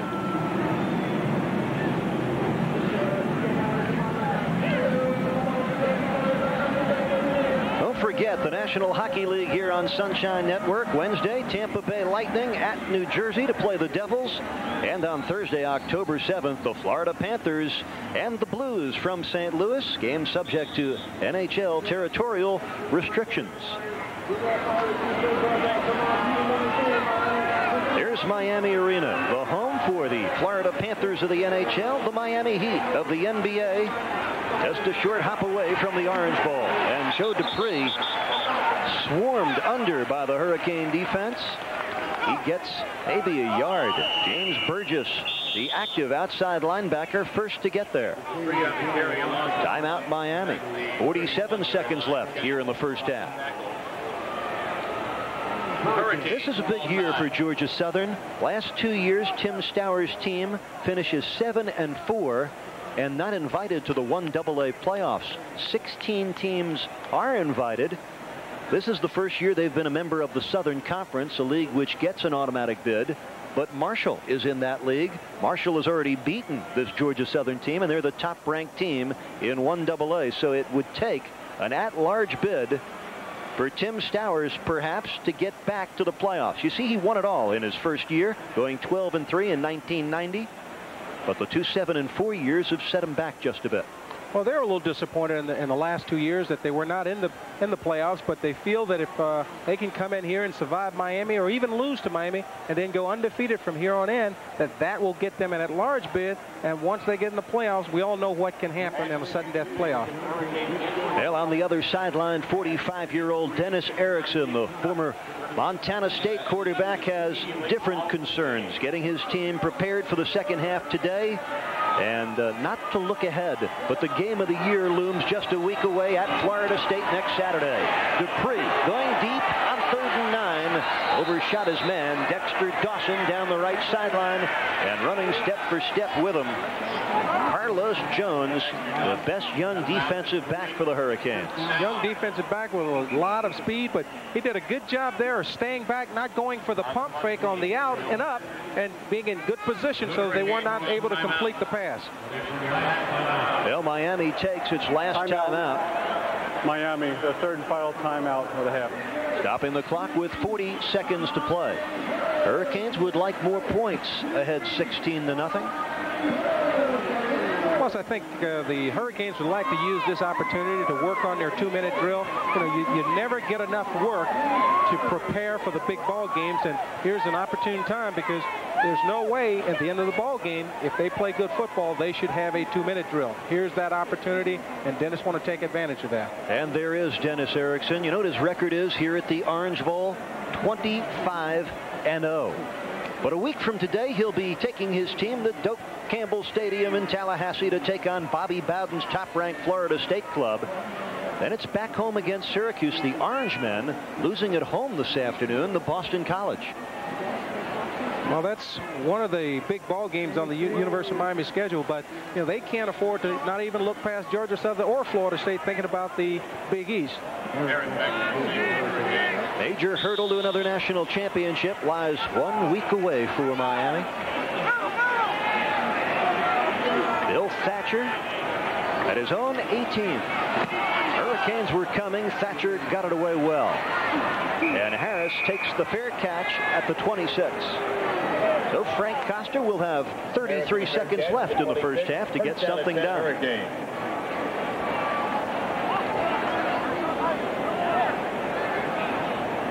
Well, this is a situation where you've got 33 seconds. You've got the ball at your 26-yard line, and Miami would like to move it into field goal position, see if they can come up with another field goal. They're not thinking touchdown at this moment. They're thinking field goal. If they're able to get down the field in a hurry, they'll be able to accomplish that. Jones to the bottom of your screen. Harris in the slot. Tellison up top. This is Chris Jones. Up to the 32-yard line. That's a pickup of 6. Good safe pass, a little hitch route out to Chris Jones. He goes down 8 yards. Costa goes back, sets, throws the football. He catches the ball, gets out of bounds, preserving time. Good, smart football in a 2-minute drill. Took all of 4 seconds. 29 seconds left in the first half.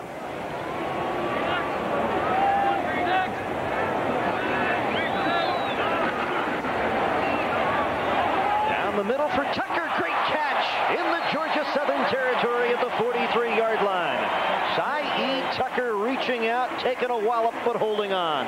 Good concentration by Cy Tucker as he catches the ball, takes the hit, jumps right up, and ready to get started for the next play. 21-yard gain and a great reach and catch by Tucker. 20 seconds left in the half, and Costa stops it best way he can. I tell you, Eric, Costa showed a lot of smarts there and a lot of leadership. You had Chris Jones that didn't realize the tight end was on his side and had lined up on the line of scrimmage, and Costa had enough presence to tell Chris to move back so they wouldn't be illegal and lose 5 yards. Good heads-up play by Frank Costa. And that, how about Cy Tucker? He has had a case of the dropsies early on in the season, dropping a few catchable footballs. That was a stellar catch. That's called great concentration, and he's shown through the early part of this season that he can catch the football. And here you see Dane Pruitt warming up for his opportunity. 18 seconds left in the half. Costa got to get it closer, and he will not. Michael Morris ropes him down at the 45-yard line. That's a loss of 1. Clock still running, down under 10 seconds. And the Hurricanes will have problems getting another snap off. Well, that was a sack that Frank could not afford to take. You know, there was plenty of time, but they were covered. He's got to throw the ball away. Got to get rid of it because, you know, you're talking about no timeouts left. You cannot afford a sack, and he took a big sack there.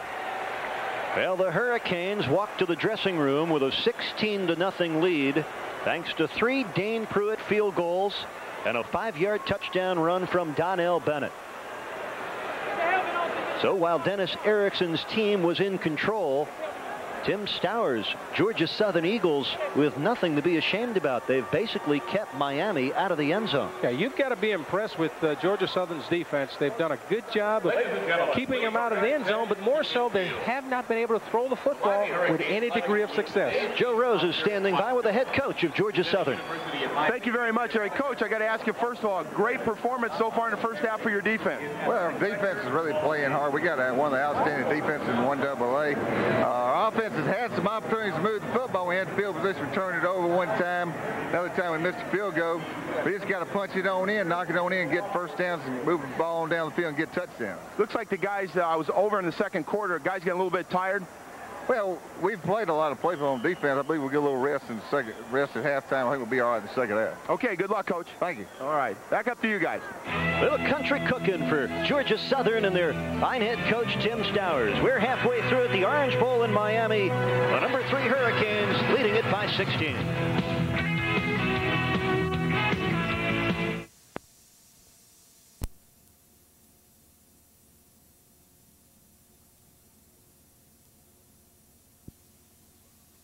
Georgia Southern still without any yards passing at all. And that's what Miami wanted to do, was force them to have to throw the football, but they're not having any success at this moment. What do you look forward to in the second half for Miami? I look forward to Miami coming up and continuing to take away the fullback and forcing them to throw the football, because Dupree has completed less than 35% of his passes, so why not force him to throw the football? Well, the Hurricanes looking to take care of business, make it 53 in a row here at the Orange Bowl, and on the Tallahassee for the showdown with number 1 Florida State a week from today.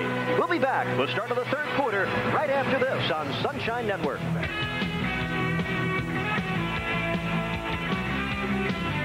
The breeze blows in the open end of the Orange Bowl. We're about set for third quarter action. Third-ranked Miami with a 16-0 lead over Georgia Southern. Now through one half, looking at some of the numbers individually, Donnell Bennett leading the Hurricanes with 8 carries, 48 yards. James Stewart, 9 carries, 58 yards. Frank Costa's numbers, 9 of 19, 125 yards, no touchdowns, no interceptions. He's been sacked twice. Georgia Southern will kick it away, and this is number 6, Eric Smith, who is a very strong kickoff man.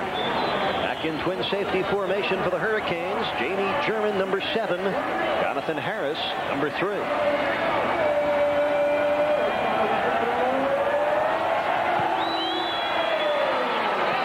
German on the one bounce from 2 yards deep.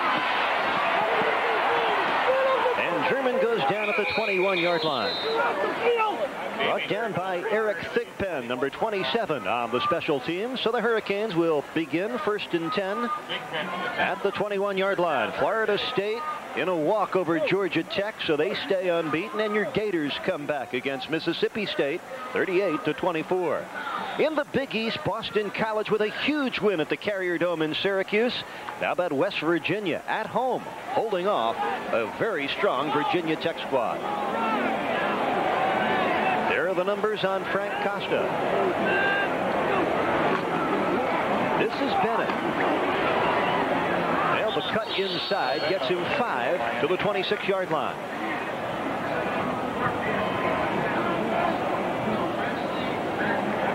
Here's a look at Miami's drive chart. Remember the fumble on their opening possession? After that, hard to stop. Hard to stop, and just good execution, and this is what they've got to do today. Work on fundamentals and get ready for next week when they play that team up there at Florida State. Alan Simonette, number 66, opening at right guard for Miami here in the 3rd quarter. Larry Jones gets the give. Straight ahead until he's brought down by the inside linebacker, Paul Carroll. Very close to a first down, and it is. Hurricanes first down. So 2 runs here in the 3rd quarter. Another move of the chains for Miami. Right here you see the Rudy Barber just does a good job of taking his man the way he wants to go, and Larry Jones breaks off the backside and comes up with a big run for first down. That offensive line of the Hurricanes is just coming off the football and taking control of the line of scrimmage. Dietrich Clausel, the tight end, to the right. Costa rolling to his left. Down by Michael Morris on the far sideline at the 34. That's a 2-yard pickup for Frank Costa. And Morris shows you some range from that defensive end spot. Right. Big, strong defensive end with a lot of speed and quickness, and he showed good speed getting outside because Frank had plenty of blocking. But the defensive secondary did a good job of covering all of his receivers, and he had to pull it down and try and run for a couple yards gain. Morris out of the lineup. Edward Thomas replaces number 91. Wimberly to the right. German in the slot. Harris tight. Dietrich Clausel with a catch right at the first down marker up at the 42-yard line. Gain of 8, which is what they needed. It'll be very close. And another first down for Miami. So they picked up 2 first downs on their opening drive here in the 3rd quarter, leading 16-0. They picked up 2 first downs by running the football and then keeping it in the middle. They seem like they're throwing the ball at Paul Carroll, but he's always around the football and making good sure tackles to hold him to a short gain. 17 first downs for the Hurricanes, just 4 for Georgia Southern.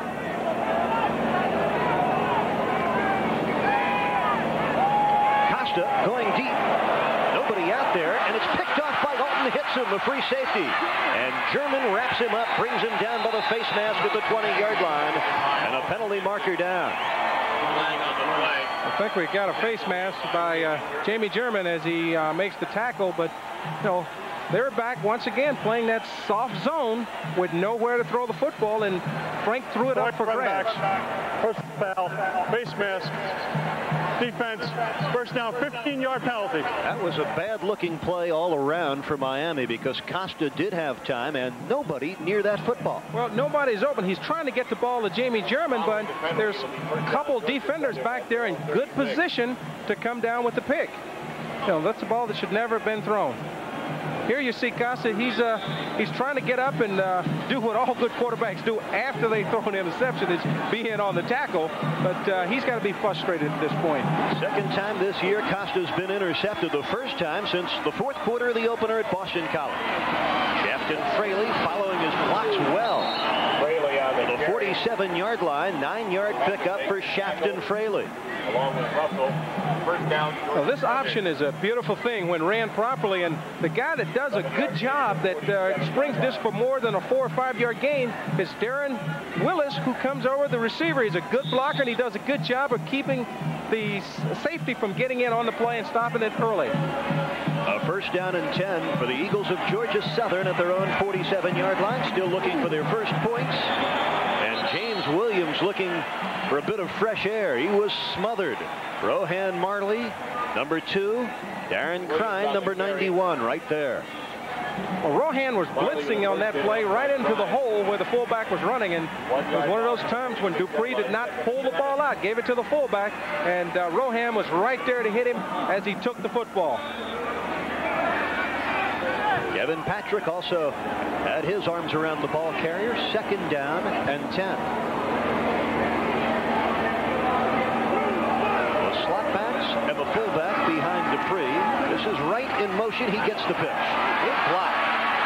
Chris Wright in the Miami territory, turning the corner and being run out at the Hurricane 43. Ray Lewis and Dexter Siegler on the stop of Chris Wright. So we've seen Wright go right, Fraley go left, and they get good gains on both plays. Right, here you see the pitch to Wright, but you don't get a chance to see the big block thrown by Shafton Fraley that springs him around the corner. These guys do an excellent job of blocking for each other, and that's why they have such big runs. Georgia Southern just 1 of 6 on third down today. Dennis Erickson hoping his defense can hold here on third down and 1. Early moments, third quarter. Dupree on the keep, won't get it. Kevin Patrick from behind, hauling down Joe Dupree. That was just an excellent play by Kevin Patrick where he had a little blitz on, but instead of coming deep, he came right down the line of scrimmage and was able to stop him before the play got started. Well, Tim Stowers debating, do I go for it or not? And he will send in his punting team. Here you see Patrick just doing a good job of trailing the play and turning on the pursuit, so he was able to make the tackle but for no gain. You agree with Tim Stowers punting away on 4th and 1? I think that's a good situation because Miami's not going to give them a chance to get a trick play on them, but more so, they're in good position. It's 16 zip. They're a big play offense with the option, and a couple big plays, they could be right back in the ball game. What they don't want to do is give Miami good field position to start the second half. 33-yard punt for Georgia Southern. It'll be 1st and 10 for Miami at their own 11 when we come back. Let's go downstairs. Joe Rose standing by. Thank you very much, Eric. Georgia Southern has dedicated this season putting DL on their helmets. Dean Lott was a freshman defensive back. He died in an automobile accident after his freshman year. They've dedicated this season to him. Well, Tim Stowers, the head coach of Georgia Southern, actually delivered the eulogy at Dean Lott's funeral. 90 players from his football team were there, and he said it's all about attitude. Dean Lott had a great attitude, always a smile on his face, always willing to work, and they've tried to structure that attitude at the Georgia Southern program. The kind of young man that you love to be around as a coach and as a player that, as Coach Stowers said, has a positive attitude, and that had to be the toughest thing he ever had to do doing the eulogy. Well, from the 11, Frank Costa, after throwing the interception, hands it to Donnell Bennett, who comes across the 15, but not quite to the 16-yard line. Scott Davis, the inside linebacker, putting his shoulder pads right into the midsection of Donnell Bennett with an assist from Brian Sellers. A little counter action where you pull the tackle. You see Zeb Lemelski going up front and Donnell Bennett keeping his feet moving, running up the back of Rudy Barber. 5-yard gain, and that's all you can ask. That's a positive play. 9.5 minutes left, third quarter, 16 zip Miami. And a 2nd and 6. Costa short of Jonathan Harris, and Frank was put down just after he threw the football. This has been a very erratic afternoon for Frank Costa. Well, they're playing a zone defense, and they're coming off the ball with that 4-3 defense where the defensive line is pushing the offensive line back, and with that 3-step drop, he's not getting any depth where he can see his receivers. And I think that's really caused him a lot of problems today. 3rd down and 6. No backs. Costa out of the shotgun. Bennett at the bottom of your picture. 3 wideouts to the top.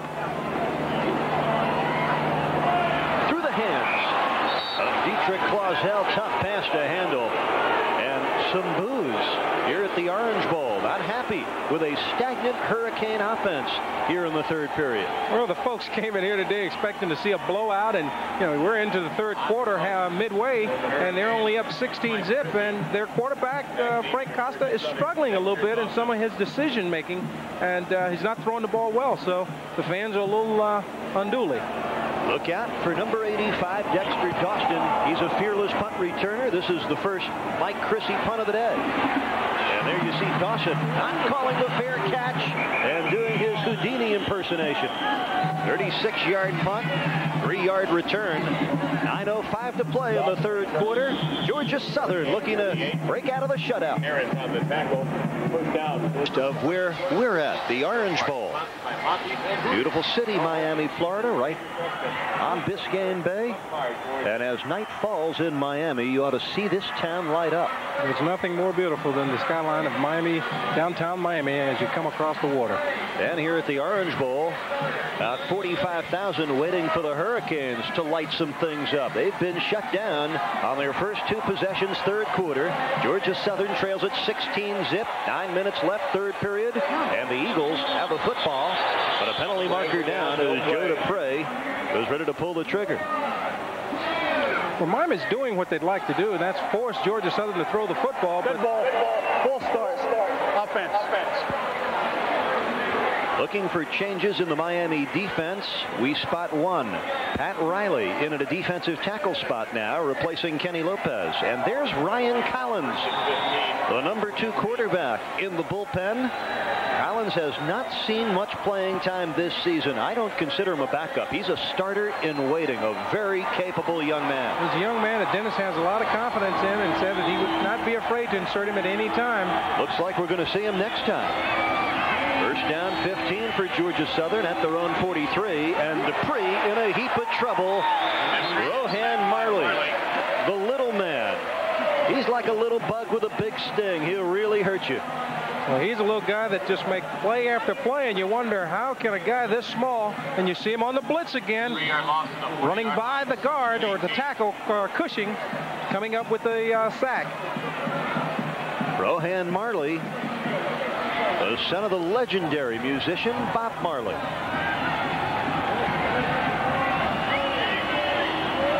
Second down, 18 for Georgia Southern now at their own 40. This is the fullback, James Williams, stumbled across to the 46. Carl Richardson made sure that Williams would get no farther. 6-yard pickup. Miami came into this ball game with a very sound defense to take away the option by assigning the defensive end and the tackle to the fullback and giving the linebacker the opportunity to read and flow to the football, and they've done a good job of executing that defense today. See what Georgia Southern comes with here on 3rd and 13.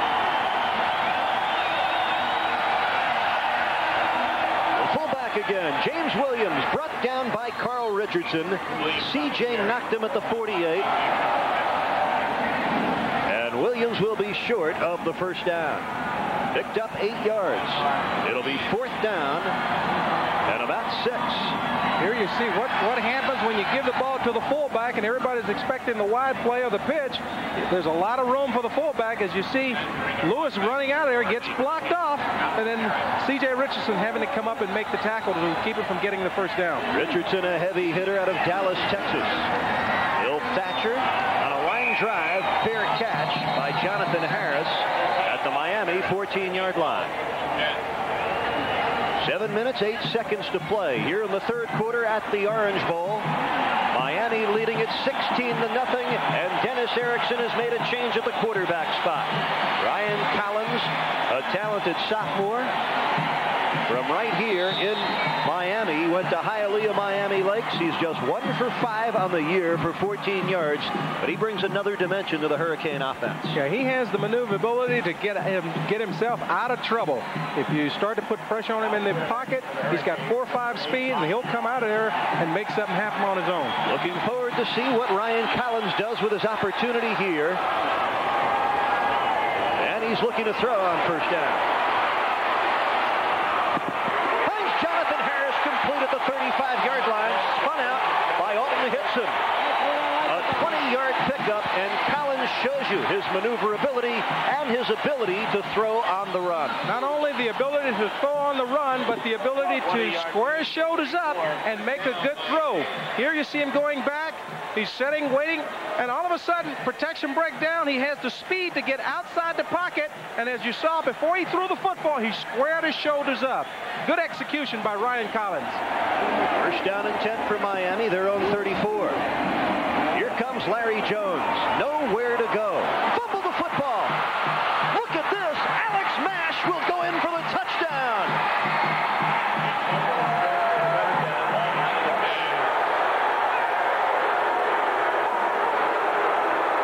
Can you say? Just another big play, and what Georgia Southern prides themselves on, the ability to come up with a big play defensively, and that fumble leads to a touchdown. Second time Larry Jones has put the football down on a fumble.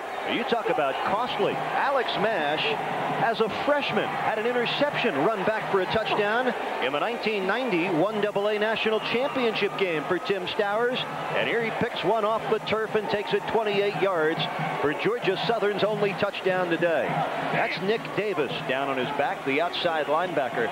But what an unfortunate turnaround for Miami. They had momentum. Ryan Collins added a little energy to the offense. Next play, they turn it over, and it turns in the 6 points for the visitors. Well, that's a play where Larry Jones just tried to do too much. You know, you're in a position, you're surrounded. You know, you either go down or you just turn right up field instead of trying to turn around, reverse your field.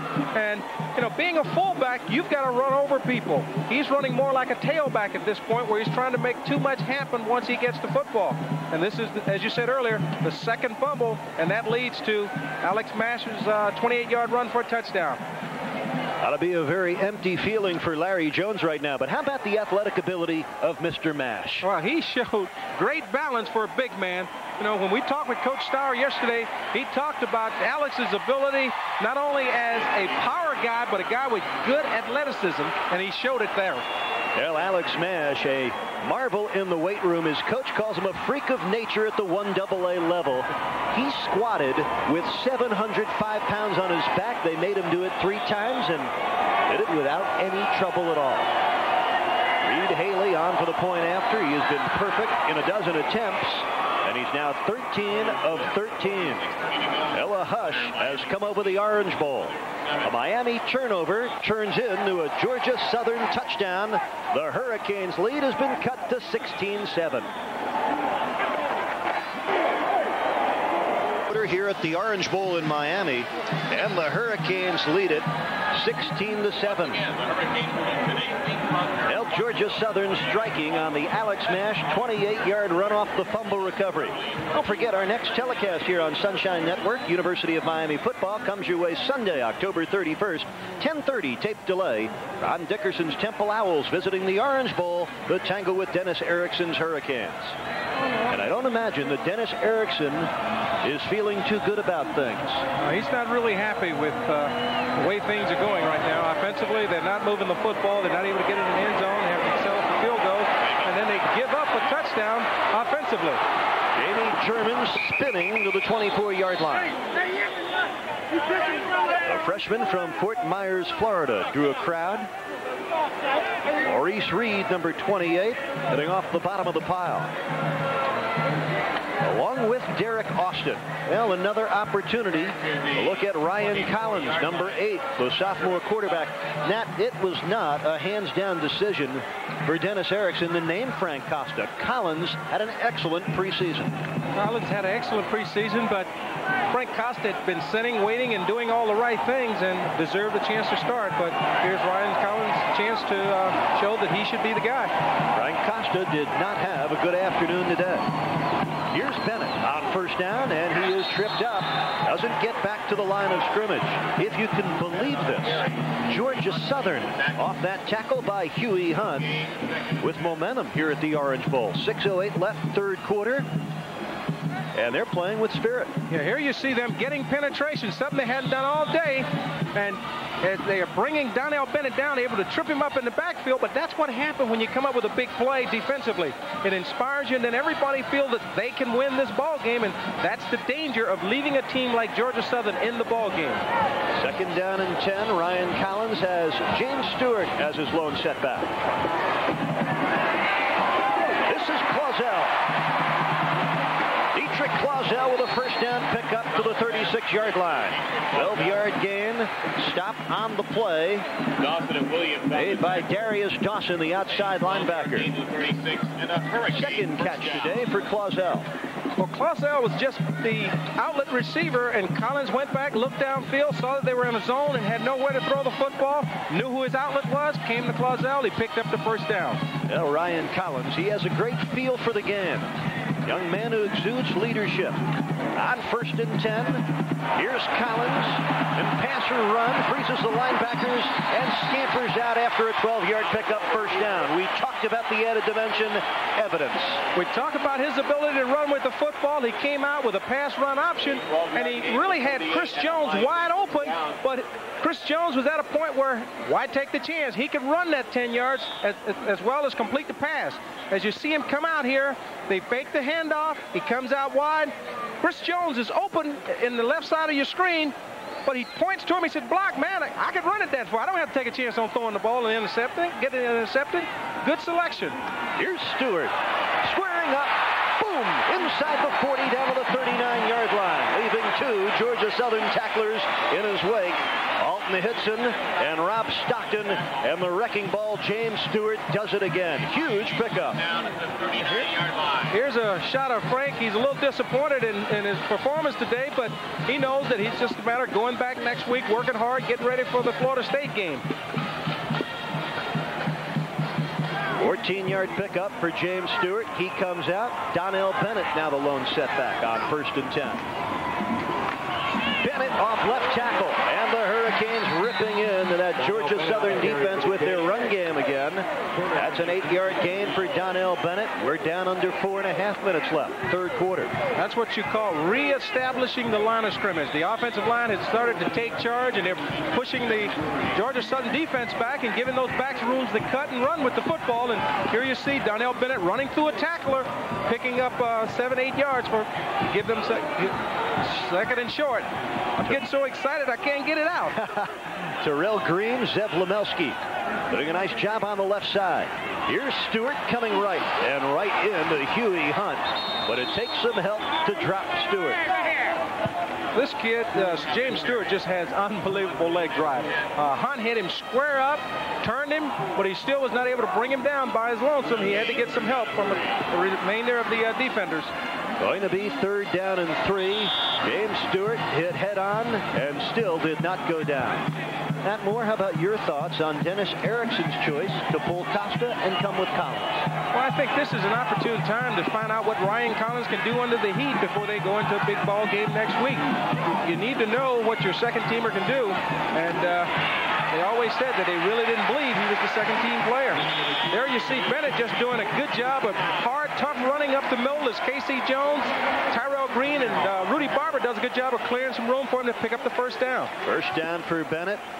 Roderick Christopher, number 98. Paul Carroll, number 43, brought him down, but not before Bennett got the first down. All right, this is a collision where you see him just running over Paul Carroll. He eventually makes the stop, but not before the first down. Well, Donnell Bennett, former linebacker, and he plays the running back spot with a linebacker's mentality.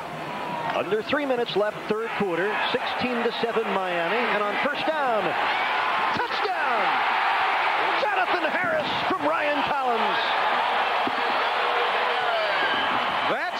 maneuverability of a Ryan Collins. You bring him out of the pocket, you get him out wide away from the pursuit, and he's able to locate Harris running free in the corner end zone and get the ball to him before the defenders can react.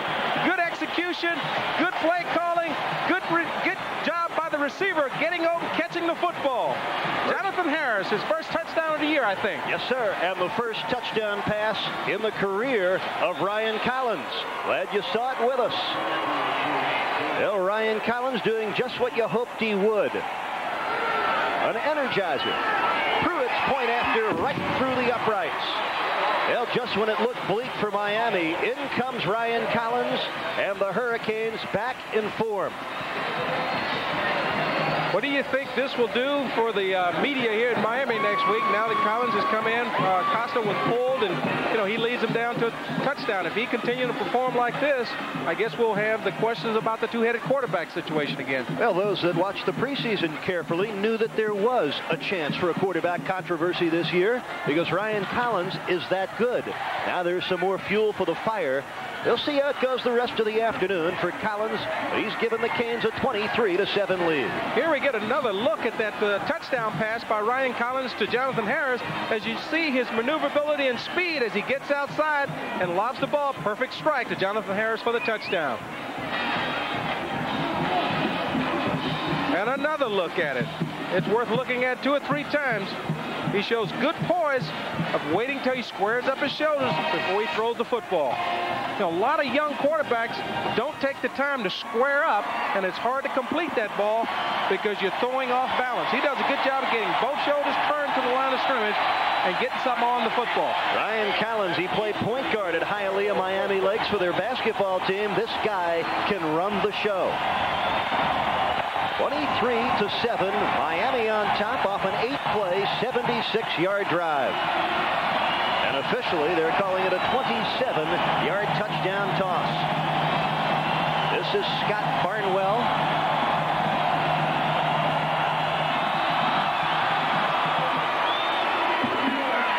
Taken by an up back for Georgia Southern. Terry Lester, who gets it across to the 32-yard line. 13-yard kickoff return for Terry Lester, a redshirt freshman from Lithonia, Georgia. Well, 2 big plays here in the third quarter. The Larry Jones fumble picked up by Alex Mash and run in 28 yards for Georgia Southern's only touchdown. And then what happens to Tim Stowers' club? Well, Dennis Erickson makes a change. Comes with Ryan Collins, and he engineers the 76-yard touchdown drive. 2:44 left, third quarter. This is Joe Dupree, the Georgia Southern quarterback who's gone all the way. Shafton Fraley. That play has worked repeatedly for Georgia Southern. Fraley gains 7 to the 40-yard line. It works for 2 reasons. One, Dupree does a good job of reading the defensive end, whether he pulls the ball out or gives it to the fullback, but more so the good blocking by the slot back as well as the split receiver. You don't see anyone in the picture until he's gained 7 or 8 yards. Second down. An offsides penalty by Miami declined. Second down, 3 for Georgia Southern. Looking at the Miami defense. Carlos Jones in at the left corner. Malcolm Pearson in at safety along with Earl Little. Paul White still the other cornerback.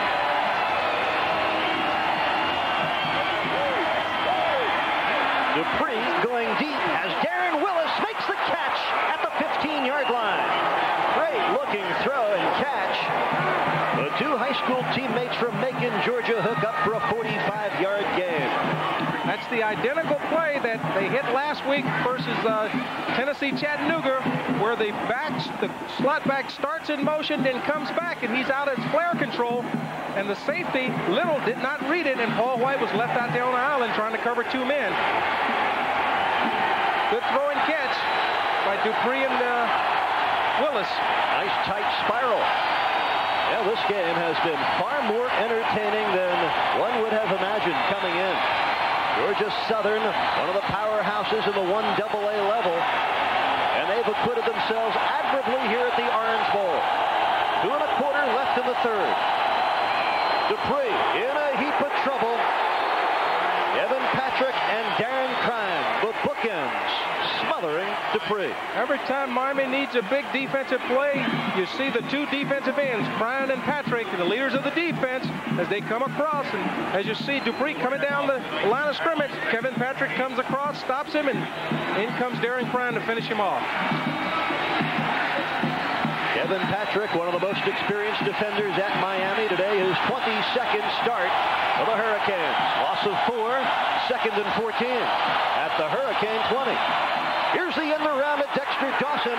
It went for a 67-yard touchdown last week. It goes for another loss thanks to number 86, Kevin Patrick. There you see why he is the leader of the defense. He was getting ready to trail the quarterback, and he saw that reverse coming, and he was able to trip up Dexter Dawson. As we look back at the instant replay, here you see it's a well set up play, but Kevin Patrick is right there to snuff it out. An example of why coaches and players spend so much time watching film. At a play that worked for a touchdown last week at Tennessee Chattanooga looked very familiar to Kevin Patrick and the Hurricane defense. Georgia Southern 1 out of 8 on 3rd down, and here it's 3rd and 19. Blitz coming. Dupree gets it away. Incomplete. Kevin Patrick and Quan Russell supplying the pressure on Joe Dupree. Joe Dupree just showed a lot of strength, especially arm strength, to get rid of that football to keep from giving up a 15, 20-yard sack. As we go back and we look at the instant replay, you see him coming out on the rollout, and he gets some pressure, and up comes Russell, and he gets rid of the football. He saves his team 25, 30-yard, an easier field goal attempt. Reed Haley missed from 53 earlier. This will come from 41. And blocked again. Second time today, the Hurricanes have got a hand on a Reed Haley field goal try. So Miami will take the football back, 1st down and 10 at the 34-yard line. And the Hurricanes get a roar from the home crowd with 44 seconds left, 3rd quarter. They lead it 23-7. It'll be 1st and 10 for Miami at the 24.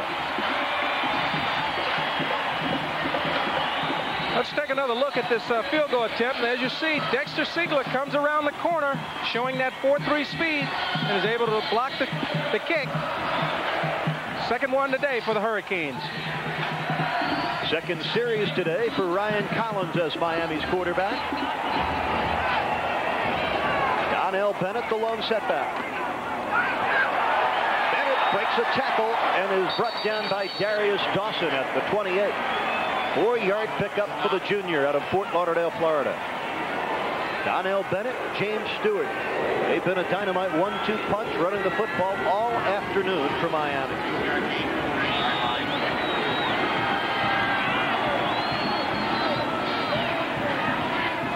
A.C. Tellison, Jonathan Harris come to the bottom of your picture. Chris Jones, flank to the top. This is Stewart. Stewart shed a tackle or two, got up to the 28-yard line, actually the 33-yard line, a pickup of 3 yards. Yeah, that'll do it. End of 3 quarters here at the Orange Bowl in Miami. We've had our share of excitement. We'll turn the page and pick it up, start of the 4th quarter when we come back to the Orange Bowl right after this. 4th quarter, Miami in front, 23-7. Let's go downstairs. Joe Rose has company. Thank you very much, Eric. And now, what a game we have. And speaking of a guy that knows about having good games, I'm with Michael Barrow, the former middle linebacker of the Miami Hurricanes, now making the big dollars with the Houston Oilers, has a week off. What do you think of this whole thing, Mike? Great to be back? Oh, yeah, it's great to be back. I mean, you feel adrenaline coming through the Orange Bowl. I wanted to come out a little early and run through the smoke, but I missed that. But it feels great to be home. The big difference, besides the money, obviously, with Houston and playing back here at the Orange Bowl and watching these guys play again. It's a whole different atmosphere. I mean, the crowd is a whole lot different.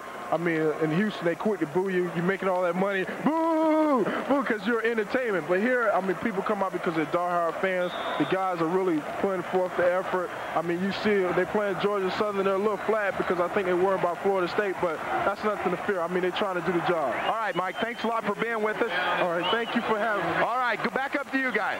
Thanks, Joe. Thanks, Michael Barrow. Great linebacker at Miami was Michael Barrow. On 3rd down and a yard, Collins keeps it and has a Miami first down.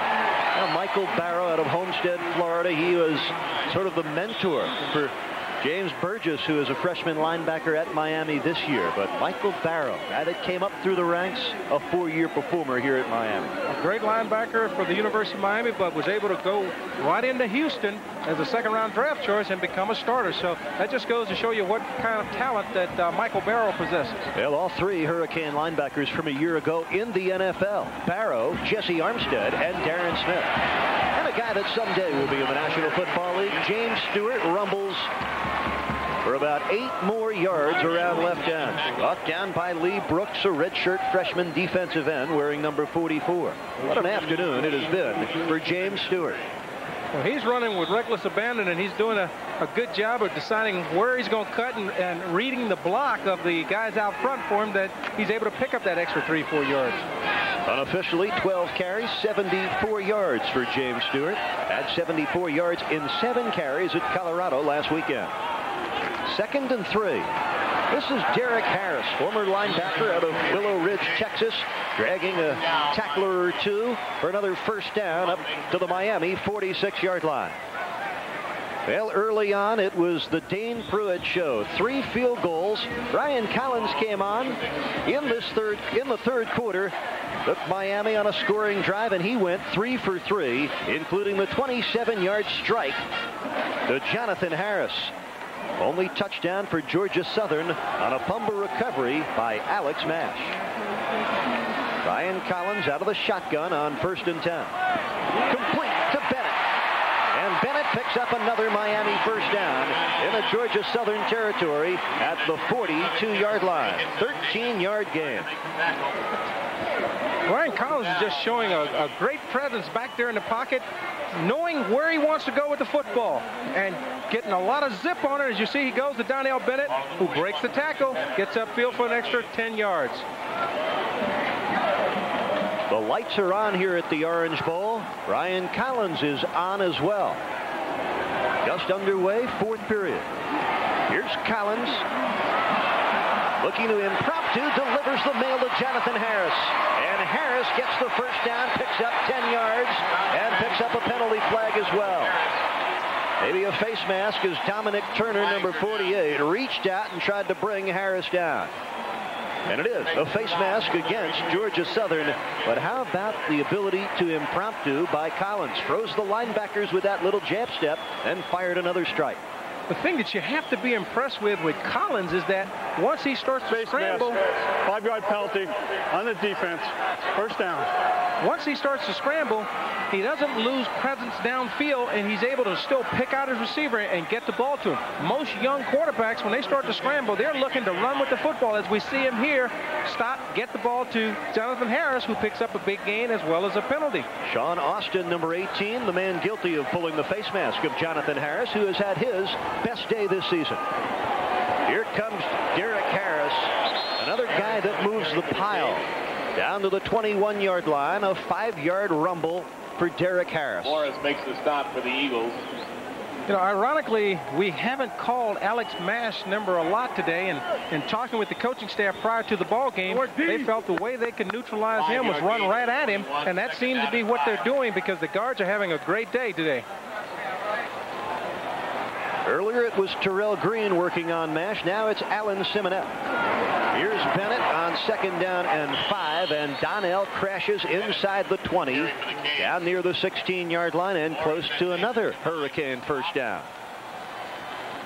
I think that this running game of the Hurricanes is really starting to wear down the Georgia Southern football team. And as you see, they're moving a little bit slower. And ironically, even though they're interchanging quite a bit, they don't seem to have the stamina to go with this, or go against this Hurricane offensive football team.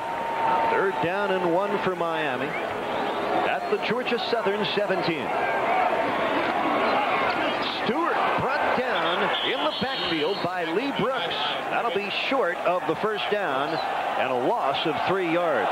Standout play of a 220-pounder out of Moultrie, Georgia, Lee Brooks. Lee Brooks did a good job of beating Zeb Lemelski at the snap. He was on a blitz, I think, and was able to get in the backfield and hit James Stewart before he got started. Well, this ought to be interesting. 4th down, 3 to go, and Dennis Erickson says, go indeed. 11:20 remaining in the football game. Miami ahead 23-7. And Collins in some trouble. Going for the end zone, and Chris Jones, touchdown! Touchdown, Miami!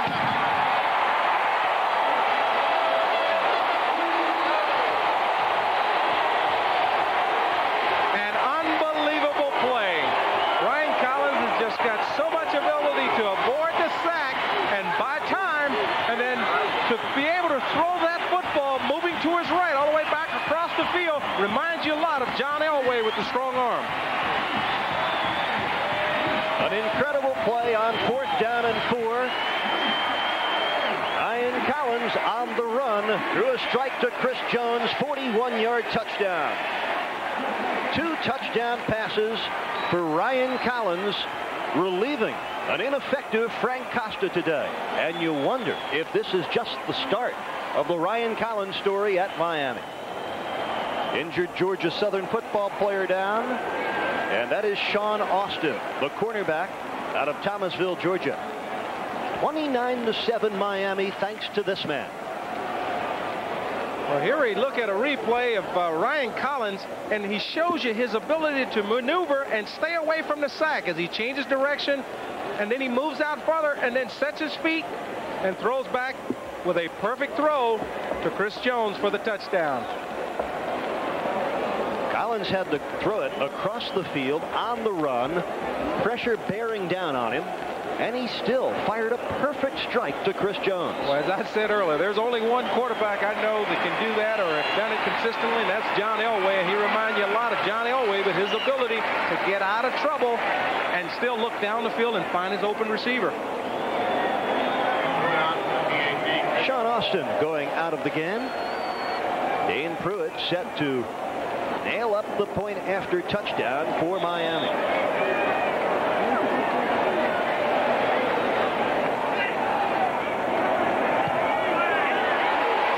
And he does. 11 minutes, 8 seconds left in the football game here at the Orange Bowl. It's now the Hurricanes 30 and the Eagles of Georgia Southern 7. Call the Hurricane Group Sales Office to arrange for sales to 7. And for all you college football fans, there are still plenty of single game tickets for remaining Hurricane home games. For ticket information, call 800-GO-CANES. Well, for the Miami Hurricanes, an 11-play, 76-yard drive. Ryan Collins throwing a 19-yard touchdown pass to Chris Jones.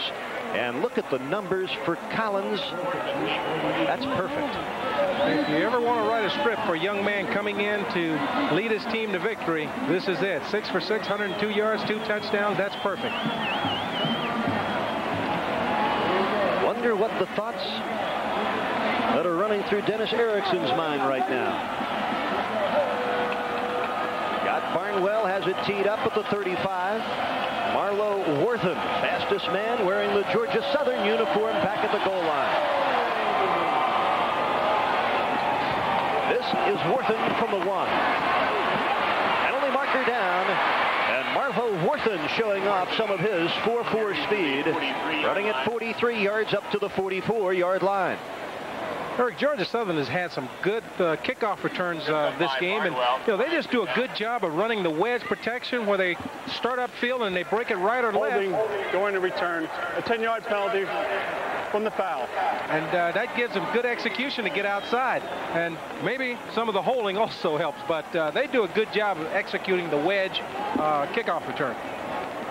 Well, for Miami, the story in the first half, the running of James Stewart and Donnell Bennett. They both have 74 yards rushing today.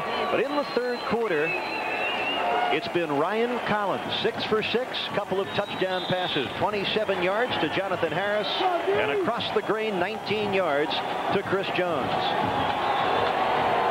As Frank Costa watches from the Miami bench. 1st and 10, Georgia Southern, their own 14. This is Chris Wright. Has some room. And roped down at the 33. Right on the carry. Juan Russell, the outside linebacker, with help from Carlos Jones. But a significant pickup for Chris Wright. When you've got excellent blockers at the slot back position, this flex bone is really tough to defend because the slot back does a good job of getting the defender, the safety, on the ground. As you see, Shafton Haley come down and he cuts number 27, which is Antonio Coley, and that gives him plenty of room to run for Wright. Was an 18-yard gain and is 1st and 10 at their 32. Dupree looking deep for Willis, won't have time. Baraka Short brought him down with a sack. That was an excellent individual effort by Baraka Short where he went back. As Dupree started to throw the football, he jumped up to block it, came down, and as he pulled it back, was able to keep composure and come down with the sack. As you look at it here again, Dupree gets a good drop. Short drives the fullback back into the quarterback and comes down and sacks the quarterback. Excellent individual effort. Here's another shot at it. Baraka Short running right over the top of James Williams. Loss of 8. 2nd down 18. Here's Wright again. Gets an excellent block on the corner and is finally stopped by Antonio Coley. He picked the 18 yards right back up. They just do an excellent job of cutting the defenders down. They, a lot of times when a guy stands up, especially a receiver, and he's chicken fighting, as you look at the replay here, they're coming out to the left. Here's the pitch. You see one guy down, 2 guys down, and that gives the running back plenty of room to run. A lot of times, young receivers have a tendency to stand up and chicken fight, and it's hard for the back to decide which way he's going to go. When they're on the ground, there's no decision. Easier to run. You played wide receiver for a number of years. Blocking, an important part of that position. Very important part because you want everybody to do the same for you when your number is called. From the Georgia Southern 43, 1st down and 10. Dupree brought down by Kenny Holmes. Kenny Holmes, who had 22 sacks his senior year at Vero Beach High School, gets his first sack as a Hurricane. That was, we're talking about young guys that are hungry. They're happy to get into the ball game, and he just goes right over the tackle, Stacy Moses, and comes down with a big sack here. Dupree never saw him coming. A home run shot for Kenny Holmes.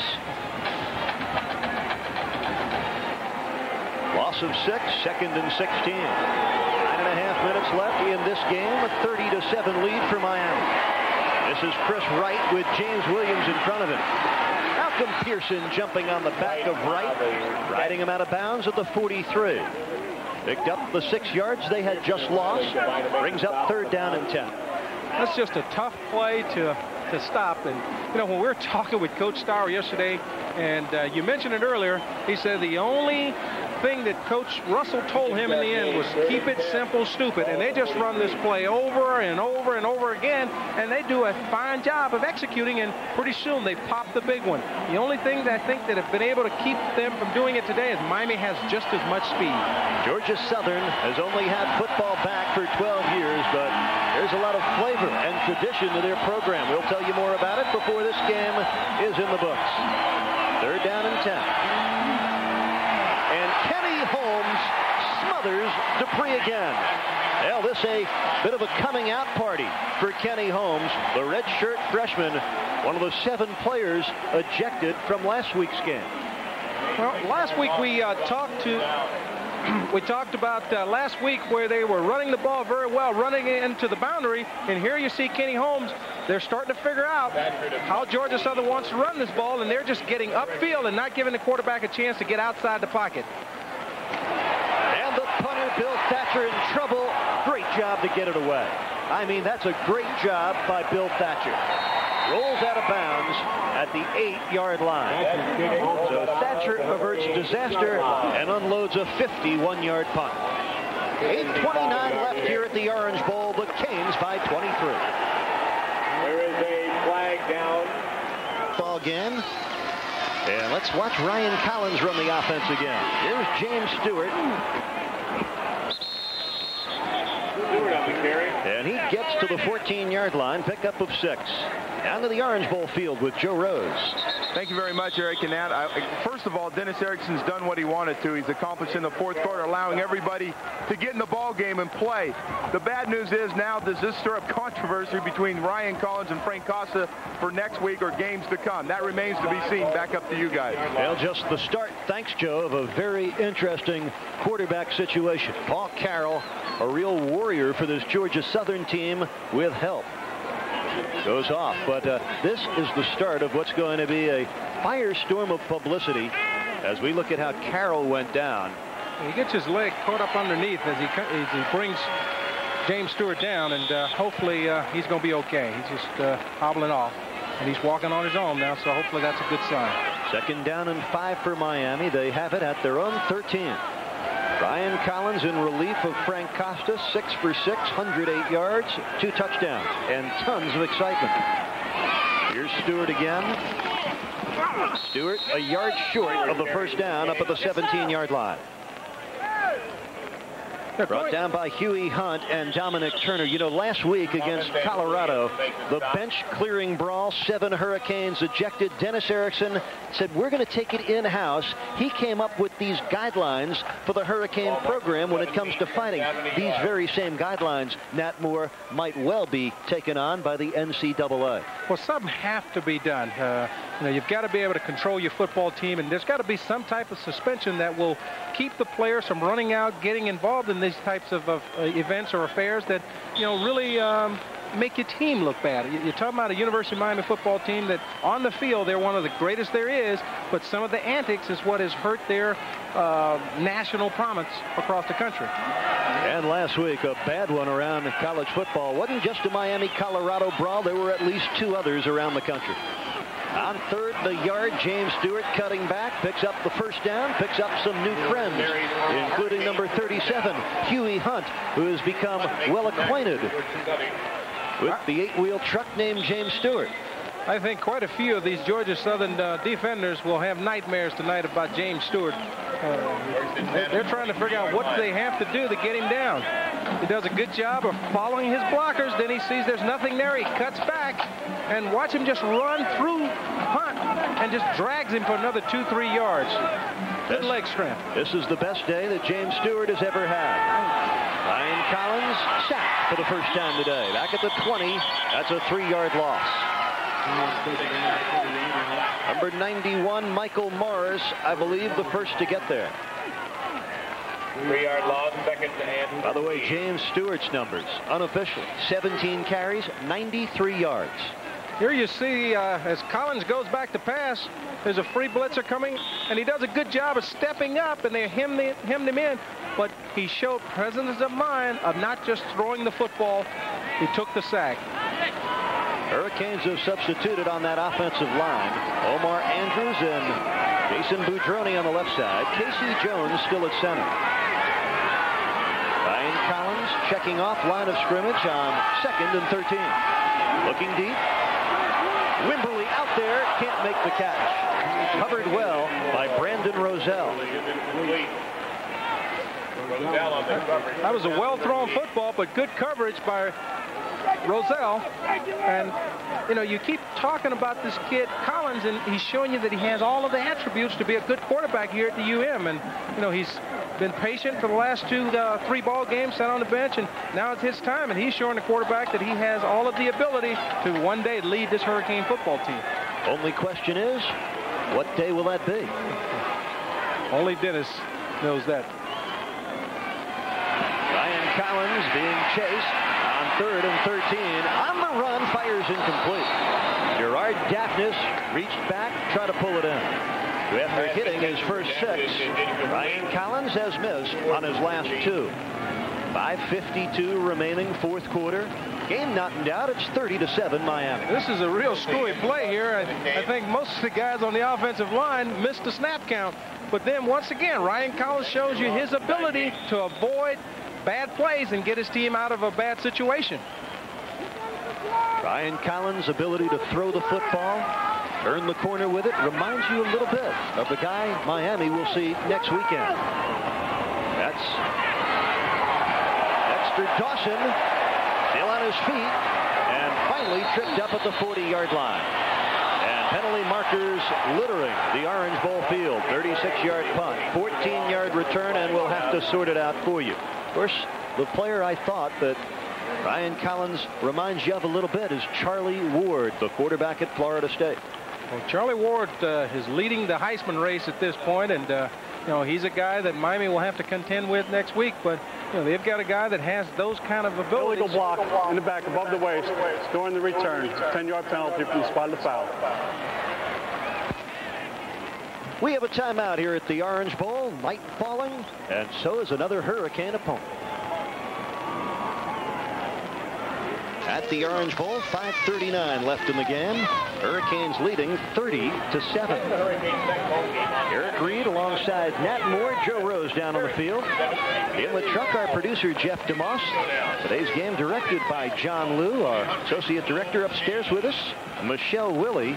Jeff McCain doing our stats today, and our spotter is Steve LeBeau. Georgia Southern's going to come with a new quarterback here. Charles Bostic, number 7.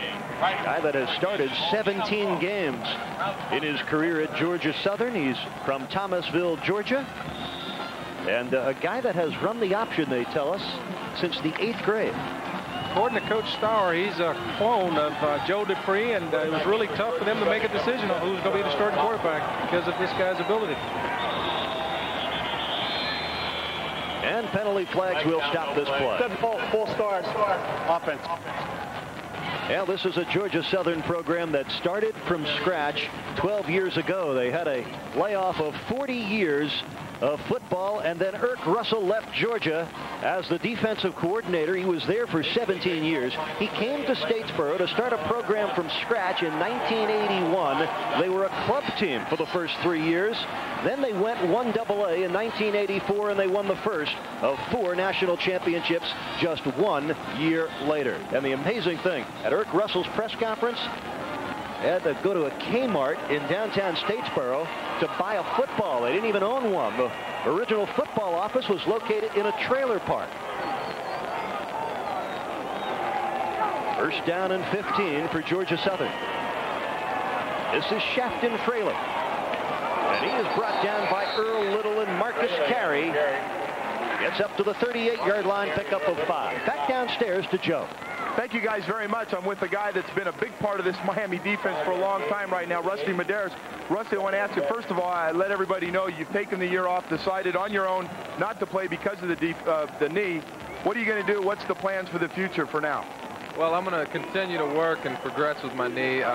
One thing about an injury like this is one thing you can't control is time, and time's been a big help for me because I tried to push it and get back on the field really quick, and I just wasn't ready, and I made that decision this fall. So I'm still continuing to get back and play this year, and hopefully, or next year, and hopefully get back into the swing. Rusty, I really enjoyed talking to you before about how important the academic side of this whole thing is now, and maybe you can help a lot of others out there trying to make this decision of future in the academics for something else besides football. Well, I've got to control what I have right now, and my education is very important to me, and you know, it always has been. And when football became secondary to that, I really wanted to put full effort into it, just like I would run around the corner trying to catch a quarterback. So I'm doing that right now. I'm creating some options for me in case football doesn't work out, and that's my plan, and I'm going at it full force. All right, Rusty, good luck to you, and hope we see you out here maybe next year. Thanks a lot. All right, back up to you guys. Thanks very much, Joe. Rusty Medeiros, outstanding football player here at Miami. Devastating knee injury a year ago. Third down 10, 4:46 left in the ball game. Bostic trying to sprint away from trouble. First down, sliding into the Miami 45-yard line. 17-yard gain for Charles Bostic. Bostic is a kid that has a lot of speed, and I'm almost of the notion that was really a draw from the inception, because he went back, set up, and then he came right out of the pocket. There was no indecision on his part, as if he never really was intending to throw the ball downfield, but a big run by the junior quarterback, Bostic. and Bostic, another of the talented group of players from a little town in Georgia named Thomasville. Tim Stowers, the head coach at Georgia Southern, his eyes lit up like 100-watt bulbs when he mentioned Thomasville, Georgia. He's got a whole group of guys from Thomasville. We'll be right back. In Miami, the Hurricanes leading by 23 points. And perhaps looking ahead now to next weekend, where they'll meet another player from Thomasville, Georgia. Charlie Ward is from Thomasville as well. And the big one next Saturday, when the Hurricanes go up against the #1 team in the land. Miami has won 3 straight against the Seminoles, 7 of the last 8. Last year they won by 3 here. 2 years ago in Tallahassee, a 17-16 Miami win. The Canes 8-0 when they meet the preseason #1. That should be a real war next Saturday in Tallahassee. Charles Bostic on 1st and 10, gets brought down by Kenny Holmes. Twan Russell jumped on just for help. Pickup of 1 to the 45-yard line. 4 minutes left.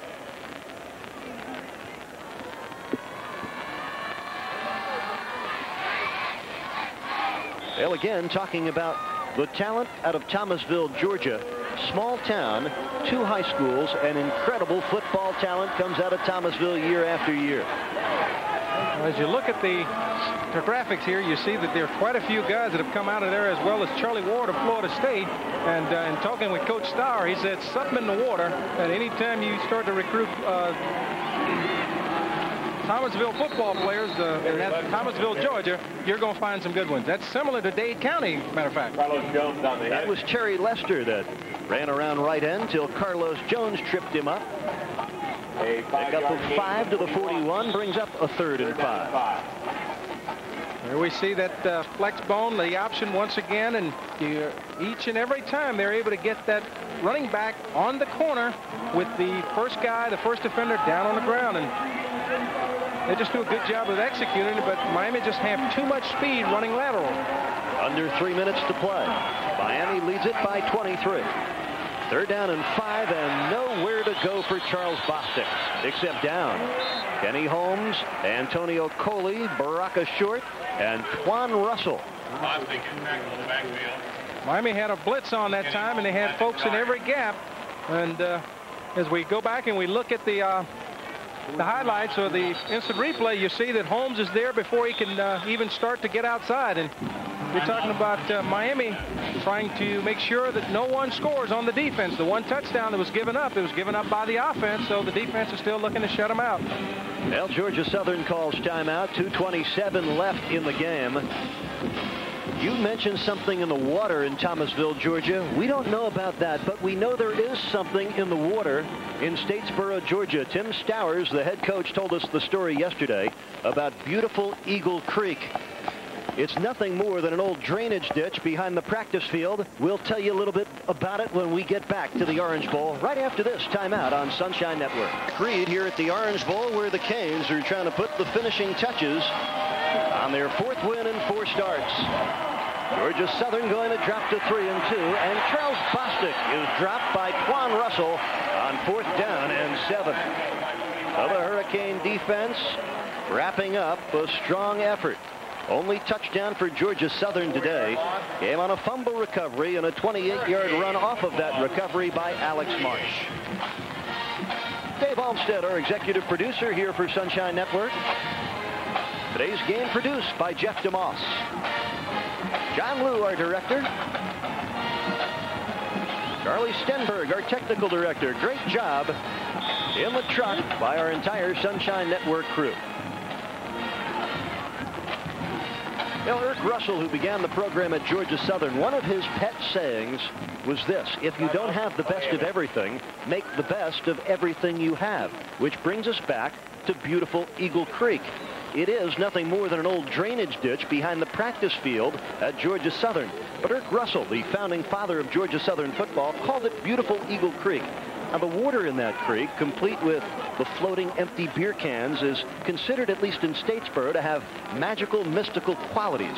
Now, the water from Eagle Creek is bottled and taken on the road for all their big games.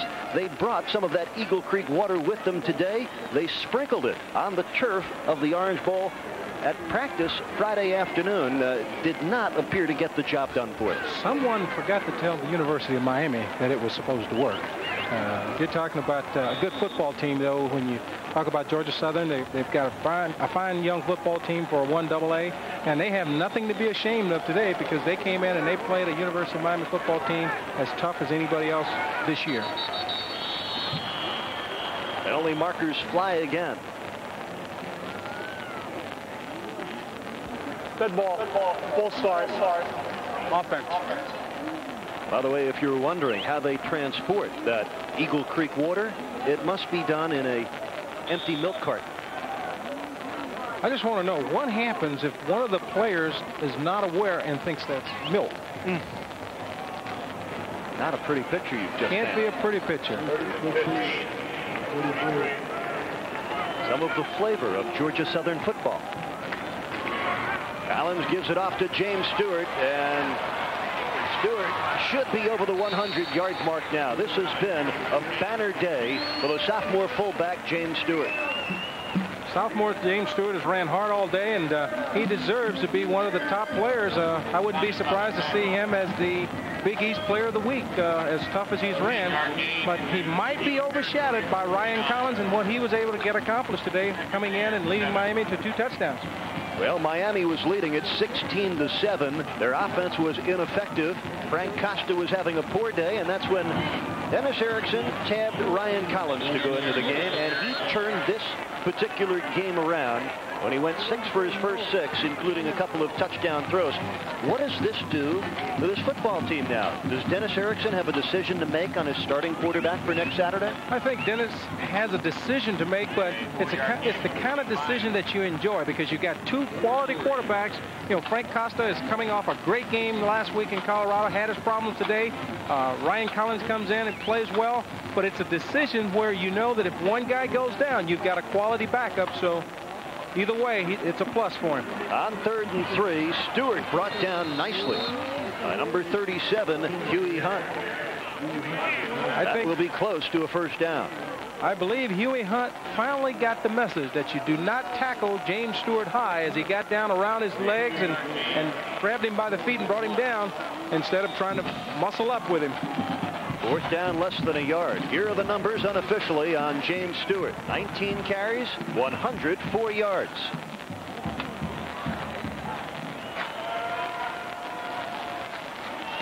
.30 seconds to play. Derek Harris, no problems picking up the first down.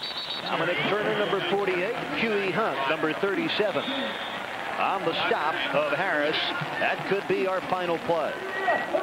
So Georgia Southern will fall to 3-2. Miami goes to 4-0. Their 31st consecutive regular season win. Their 53rd in a row here at the Orange Bowl.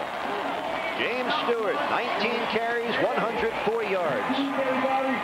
He'll share the postgame spotlight with Ryan Collins as the Hurricanes ring up another W here at the Orange Bowl. Today, University of Miami Hurricanes 30, Georgia Southern Eagles 7. So Miami wins it by 23.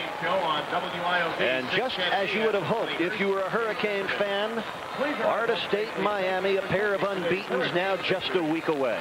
Well, Dennis has got to be pretty happy, except for the disappointment in Frank's Costa's play today. He was able to play a lot of guys.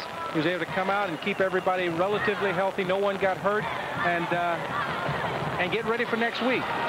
You talk about coming off a big victory at Colorado, Florida State in a week, and it could be tough, but you have to give Dennis a lot of credit of getting his team up, getting them ready to play against Georgia Southern, and not overlooking this football team. How impressed were you? We both were well acquainted with Ryan Collins' skills and abilities. He comes off the bench ice cold and goes red hot, hits his first 6, 2 for touchdowns, and turned this game Miami's way.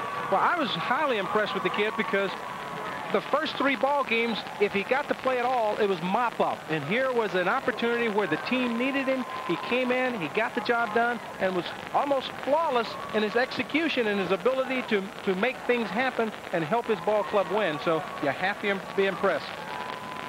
Well, Joe Rose is downstairs. He's got Dennis Erickson with him. All right, guys, thank you very much. We do have Coach Dennis Erickson with us. Coach, this is one of those games, I'm sure.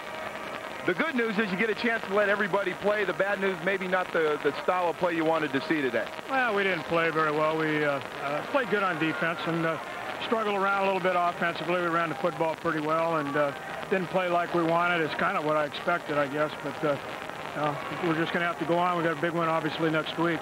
Well, do you think the team looks ahead in a game? I mean, there's been hype already about the Florida State game, and it's got to be hard for not only for the players but for the coaching staff not to look ahead. Oh, there's no question about it. You can say what you want, but we did it a little bit. But that's no excuse. Those kids played hard from Georgia Southern, and Ryan Collins came in and played well. We weren't getting anything going. I thought the running backs ran well, and defensively we made plays when we had to. So it's a good win. Now we got to go to the drawing board and see what we can do against those guys. Well, let me just wrap it up. Since you mentioned Ryan Collins' great performance today, you're going to be asked this all week long. Is there anything to it? Who'll be your starter for next week? No, I mean, Frank's a starter. There's no question about it. And the thing we'll do is, if things aren't going very well, I'm not afraid to put Ryan in, and he makes some things happen. But Frank's a guy. He had a bad day, and so we made a change. But he'll be the starter next week. Well, I'm going to take this thing away before you get carried away there. Good luck next week, Coach.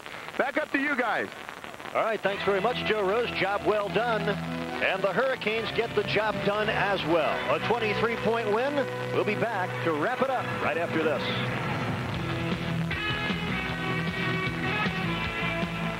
Less than artistically pleasing, but the Hurricanes get it done anyway and move to 4-0 by virtue of this 30-7 victory. And our Sunshine Network player of the game off the bench and right into your hearts, Ryan Collins. He goes 6 of 8, 102 yards. Here's one of his 2 touchdown throws. He just did a fantastic job of scrambling around and finding an open receiver. And here he goes to Chris Jones for a big touchdown to put him up 30-7, I think it is. 30-7 at this point. Well, you need a big timer to come out of your bullpen sometimes to bail you out. That's just what Ryan Collins did for Miami today. He's our player of the game. The Hurricanes win it, and we'll come right back to the Orange Bowl right after this. Entertaining football game for us here on Sunshine Network this late afternoon and early evening. The Hurricanes dispatch Georgia Southern back to Statesboro with a 30-7 win. This was a close football game in the third quarter. Miami led it by the tally of 16-7. That's when Dennis Erickson tabbed Ryan Collins to come in for an ineffective Frank Costa today, and Collins really helped turn this game around. Well, you had 2 real young guys come in. Ryan Collins came in and did a phenomenal job throwing 2 touchdowns and leading his team back to victory, as well as James Stewart, who was a third-team running back until today, and he just had a phenomenal game with 104 yards rushing. Best game ever for James Stewart. Now, the Hurricanes did come out of this game 4-0 and relatively injury-free through this game. They expect their 3 injured starters back on defense for next weekend at Florida State. And Matt Moore, how do you see that big showdown in Tallahassee next week? Well, Miami has always made a name for themselves of beating up on Heisman Trophy candidates, and I would say Charlie Ward could be in for a rough afternoon because Miami is a sound football team that somehow or another usually come up with the answers when they play Florida State. That should be a thriller next Saturday, high noon in Tallahassee. Top-ranked Florida State, number 3, Miami. Downstairs one last time, Joe Rose's final comments. Thank you guys very much. Obviously not a very nice-looking performance today, to say the least, but they do get out injury-free. They get a chance to watch Ryan Collins. Well, some people are going to say that's good news. Others are going to say it's bad. I think Dennis Erickson put a halt to it right off the bat and said, Frank Costa starts. Things don't go well. I come in with Ryan Collins. And I think that's the way he's wanted to do it from the first day on. So we'll wait. But the talk, of course, has been Florida State. It's been Florida State for more than 2 weeks now. Should be a great game. I'm going to take the Hurricanes. Why not? All right, thanks, Joe. Joe Rose going out on the limb. Our next telecast of University of Miami Hurricanes football Sunday, October 31st. And the Temple Owls come to the Orange Bowl to tangle with the Hurricanes. And Sunshine Network brings you Florida Marlins baseball coverage tomorrow afternoon. Pre-game at 1, the Mets and the Marlins from Joe Robbie Stadium here in Miami. Dennis Erickson has said all along, I will play both my quarterbacks if I have to. He may have to again next week. Our final score for the final time on this Saturday evening, the Hurricanes 30, Georgia Southern 7.